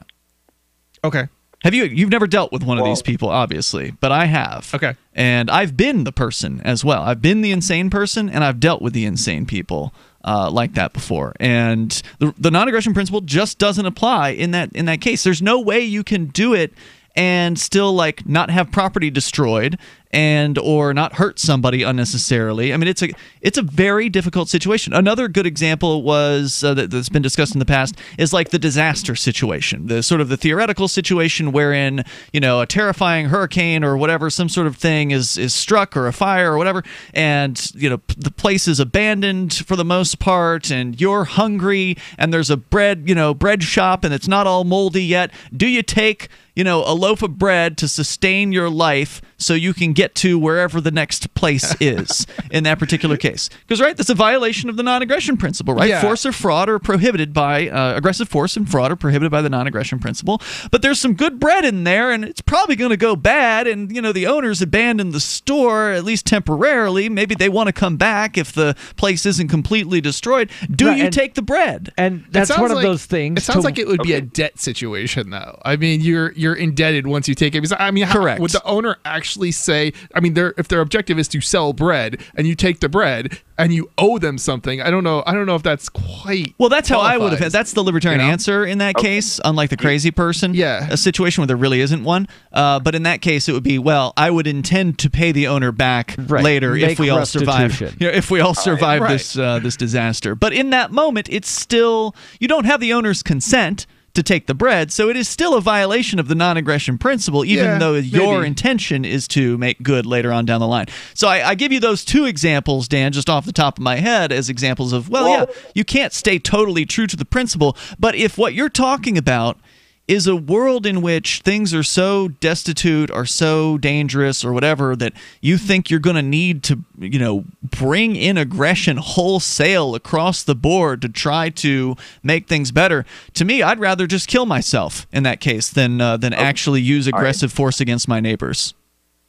So here's what I think that I didn't want to just paint it out that it must be because of some national disaster or natural disaster. I mean, I'm talking I'm going to start out with the premise of saying that I believe, as of right now, to the best of my understanding, that a society, a free society, would be a good place to live. It would have good results, and I would enjoy living there. But in all of the simulations of what it could turn out to look like, in my mind, I cannot help but have a couple where it turns into like this ANCAP neo-feudalist sort of new version, postmodern version of revolutionary France. If that kind of thing happens again, would you be willing to say maybe what we tried didn't work, and that some things might need to be reconsidered about the subjectivity of morality and so let me see if I understand this question. If by some chance within our lifetime, there is a truly free society and it doesn't work out the way one particular philosopher thinks that it will work out, will I just reject all of my principles because reasons? That's not just because reasons. It's because the people who are living inside it are living in a horrible state, and not to the point where they could just leave, to the point where it is, just hypothetically, too ubiquitous to just leave easily. Okay. Well, these are the problems with the objections to freedom because they always require ridiculous hypotheticals, right? How does it get to that point? Because if the society starts going in a direction you don't like, you can go somewhere else, right? Like, how does it get to this dystopian point that you're talking he's about? Somehow claiming that a free society leads to a big, giant prison that nobody can leave. And I don't understand how that happens. Well, that's what I'm saying. It sounds as though you're just saying reasons. Well, no, but that's what I'm saying. It has to get there somehow. Well, it's not just going to be you go to sleep one night, you wake up in a dystopia. There's going to be some sort of... Well, maybe you don't wake up in a dystopia. Some sort of process of falling away from whatever it is ideals that people have, and you would presumably notice those things happening and work to correct them, or leave and create a new intentional society with people who agree with your viewpoint. I mean, the idea that this could even occur seems ridiculous on its face. You know what it is, though? Are you telling me that in an ANCAP society, you don't think ANCAP means anarcho-capitalist, and I don't advocate for that. I advocate for freedom. I advocate for a free marketplace where people can, live their lives how they want. Now, go ahead with what you're going to say. Do you think that in a society like that, it's not feasible that a couple of proprietarians could not buy up all of the land, and for the most part, people who'd been bored into it for a couple of generations might become dependent and subjugated on exploitation? Yeah, it's impossible. And so we've discussed this before on Free Talk Live, and I'm glad you brought it up. I wish we had more time to get into it here tonight because we're almost done with this particular episode of the show. But the reason why somebody can't just buy up all the land or some significant amount of it is because as they make offers on land, people are going to get the word that somebody's going around buying up all the land, and they're going to start raising their prices. Right. And it's just not even economically feasible what you're talking about. And part of this is also based on the weird philosophy or theory that I could homestead a circle around your house and prevent you from trading with anybody. No. Life, liberty, pursuit of happiness are inalienable rights. You have no legitimate right to prevent me from trying to acquire food. I wish we had more time, Dan. It's been an interesting discussion. Feel free to call back another night and we can dig into it further because it is, some of these are questions that people ask. Right. And they're important questions to be answered. But hey, if you want to be living at the behest, or if you're worried about living at the behest of rich people controlling you, well, guess what? You live in that world right now because those rich people control the government and the government controls you. Sorry. We'll see you tomorrow night. freetalklive.com. Are you about to meet the media? If you're about to be interviewed, do their homework for them. Know this about the person who will interview you. He or she is busy, so expect minimal, if any, preparation. He or she doesn't know as much about your topic as you do. He or she isn't as concerned as you are about getting your message out, so you need to take responsibility. Provide a biography and fact sheet, photographs, or other materials that tell your story. Reporters won't be put off if you supply frequently asked questions. Remember, Public Speaking 101, at the end of the speech, what's the one thing you want them to remember? You can download the document I supply to reporters who interview me and squirm through a video that demonstrates how not to conduct your media interview at www.survivalspeech.com. I'm Holland Cook. What do you shop for that you could otherwise buy at Amazon? Pretty much everything, right? Amazon has competitive pricing and they deliver, and that's a big plus. If you could plan ahead in your shopping, would you be interested in saving up to 33%? There's a catch. You have to do your shopping in Bitcoin. But imagine those savings. It's like a huge raise. All you have to do is go to saveitpurse.com. We've saved thousands, and you can too. Plan ahead and save. SaveItPurse.com. The 3 most important things you can do for Free Talk Live are 1. Share 1 episode a week on Facebook or in some other social networking site. 2. Buy the things you buy online through shop.freetalklive.com. 3. Give $5 a month to the AMP program. It's my firm belief that Free Talk Live's AMP program is the best use of your charitable dollar among liberty-oriented organizations. Support all the organizations you love. But make sure you give $5 a month to AMP at amp.freetalklive.com. The latest episode of The Torchwood Report is next, after the news, on the Liberty Radio Network at LRN.FM. From Keene in the Shire, the Liberty Media capital of the world, this is Darryl W. Perry, host of FPP Radio News for Friday, July 6th, 2018. Silver is trading at $16.03 per ounce. Gold is valued at $1,256 per ounce. Zen Cash is trading at $18, and the average price of Bitcoin is $6,575. Antiwar.com reports in an interview with The Guardian, Niger's President Mahamadou Issoufou said that he does not want U.S. or other foreign troops fighting on the ground in Niger, and that such troops should limit their actions to training and intelligence gathering. Issoufou discussed the ongoing war on terror in West Africa, saying it will take years to finish, comparing it to the Syria and Iraq fight. He said foreign allies should do more to help the local militaries in the region fight for themselves. The U.S. has a substantial number of troops in Niger, a fact revealed after troops were ambushed last year and 4 were killed. The U.S. also built a large drone base in Niger despite substantial opposition within Niger to the U.S. presence. Rebel groups have been active in the area for years. The U.S. has mostly been targeting the Islamic State affiliate in the region, but there are also multiple Al-Qaeda-linked factions operating there as well. Which of them is the most serious threat at any given time can often change rapidly. You can support FPP Radio by joining the Fans program. Fans are friends, allies, and numerous supporters. Fans help FPP afford to produce more original content. You can join the Fans program for as little as $1 per month through Patreon and get perks like ad-free versions of FPP Radio News and Peace, Love, Liberty Radio. To learn more or to join the Fans program, visit fans.fppradio.com. That's fans.fppradio.com. UPI reports a wildfire in Northern California's Yolo and Napa counties grew to 86,000 acres, and another in Lake County came under 92%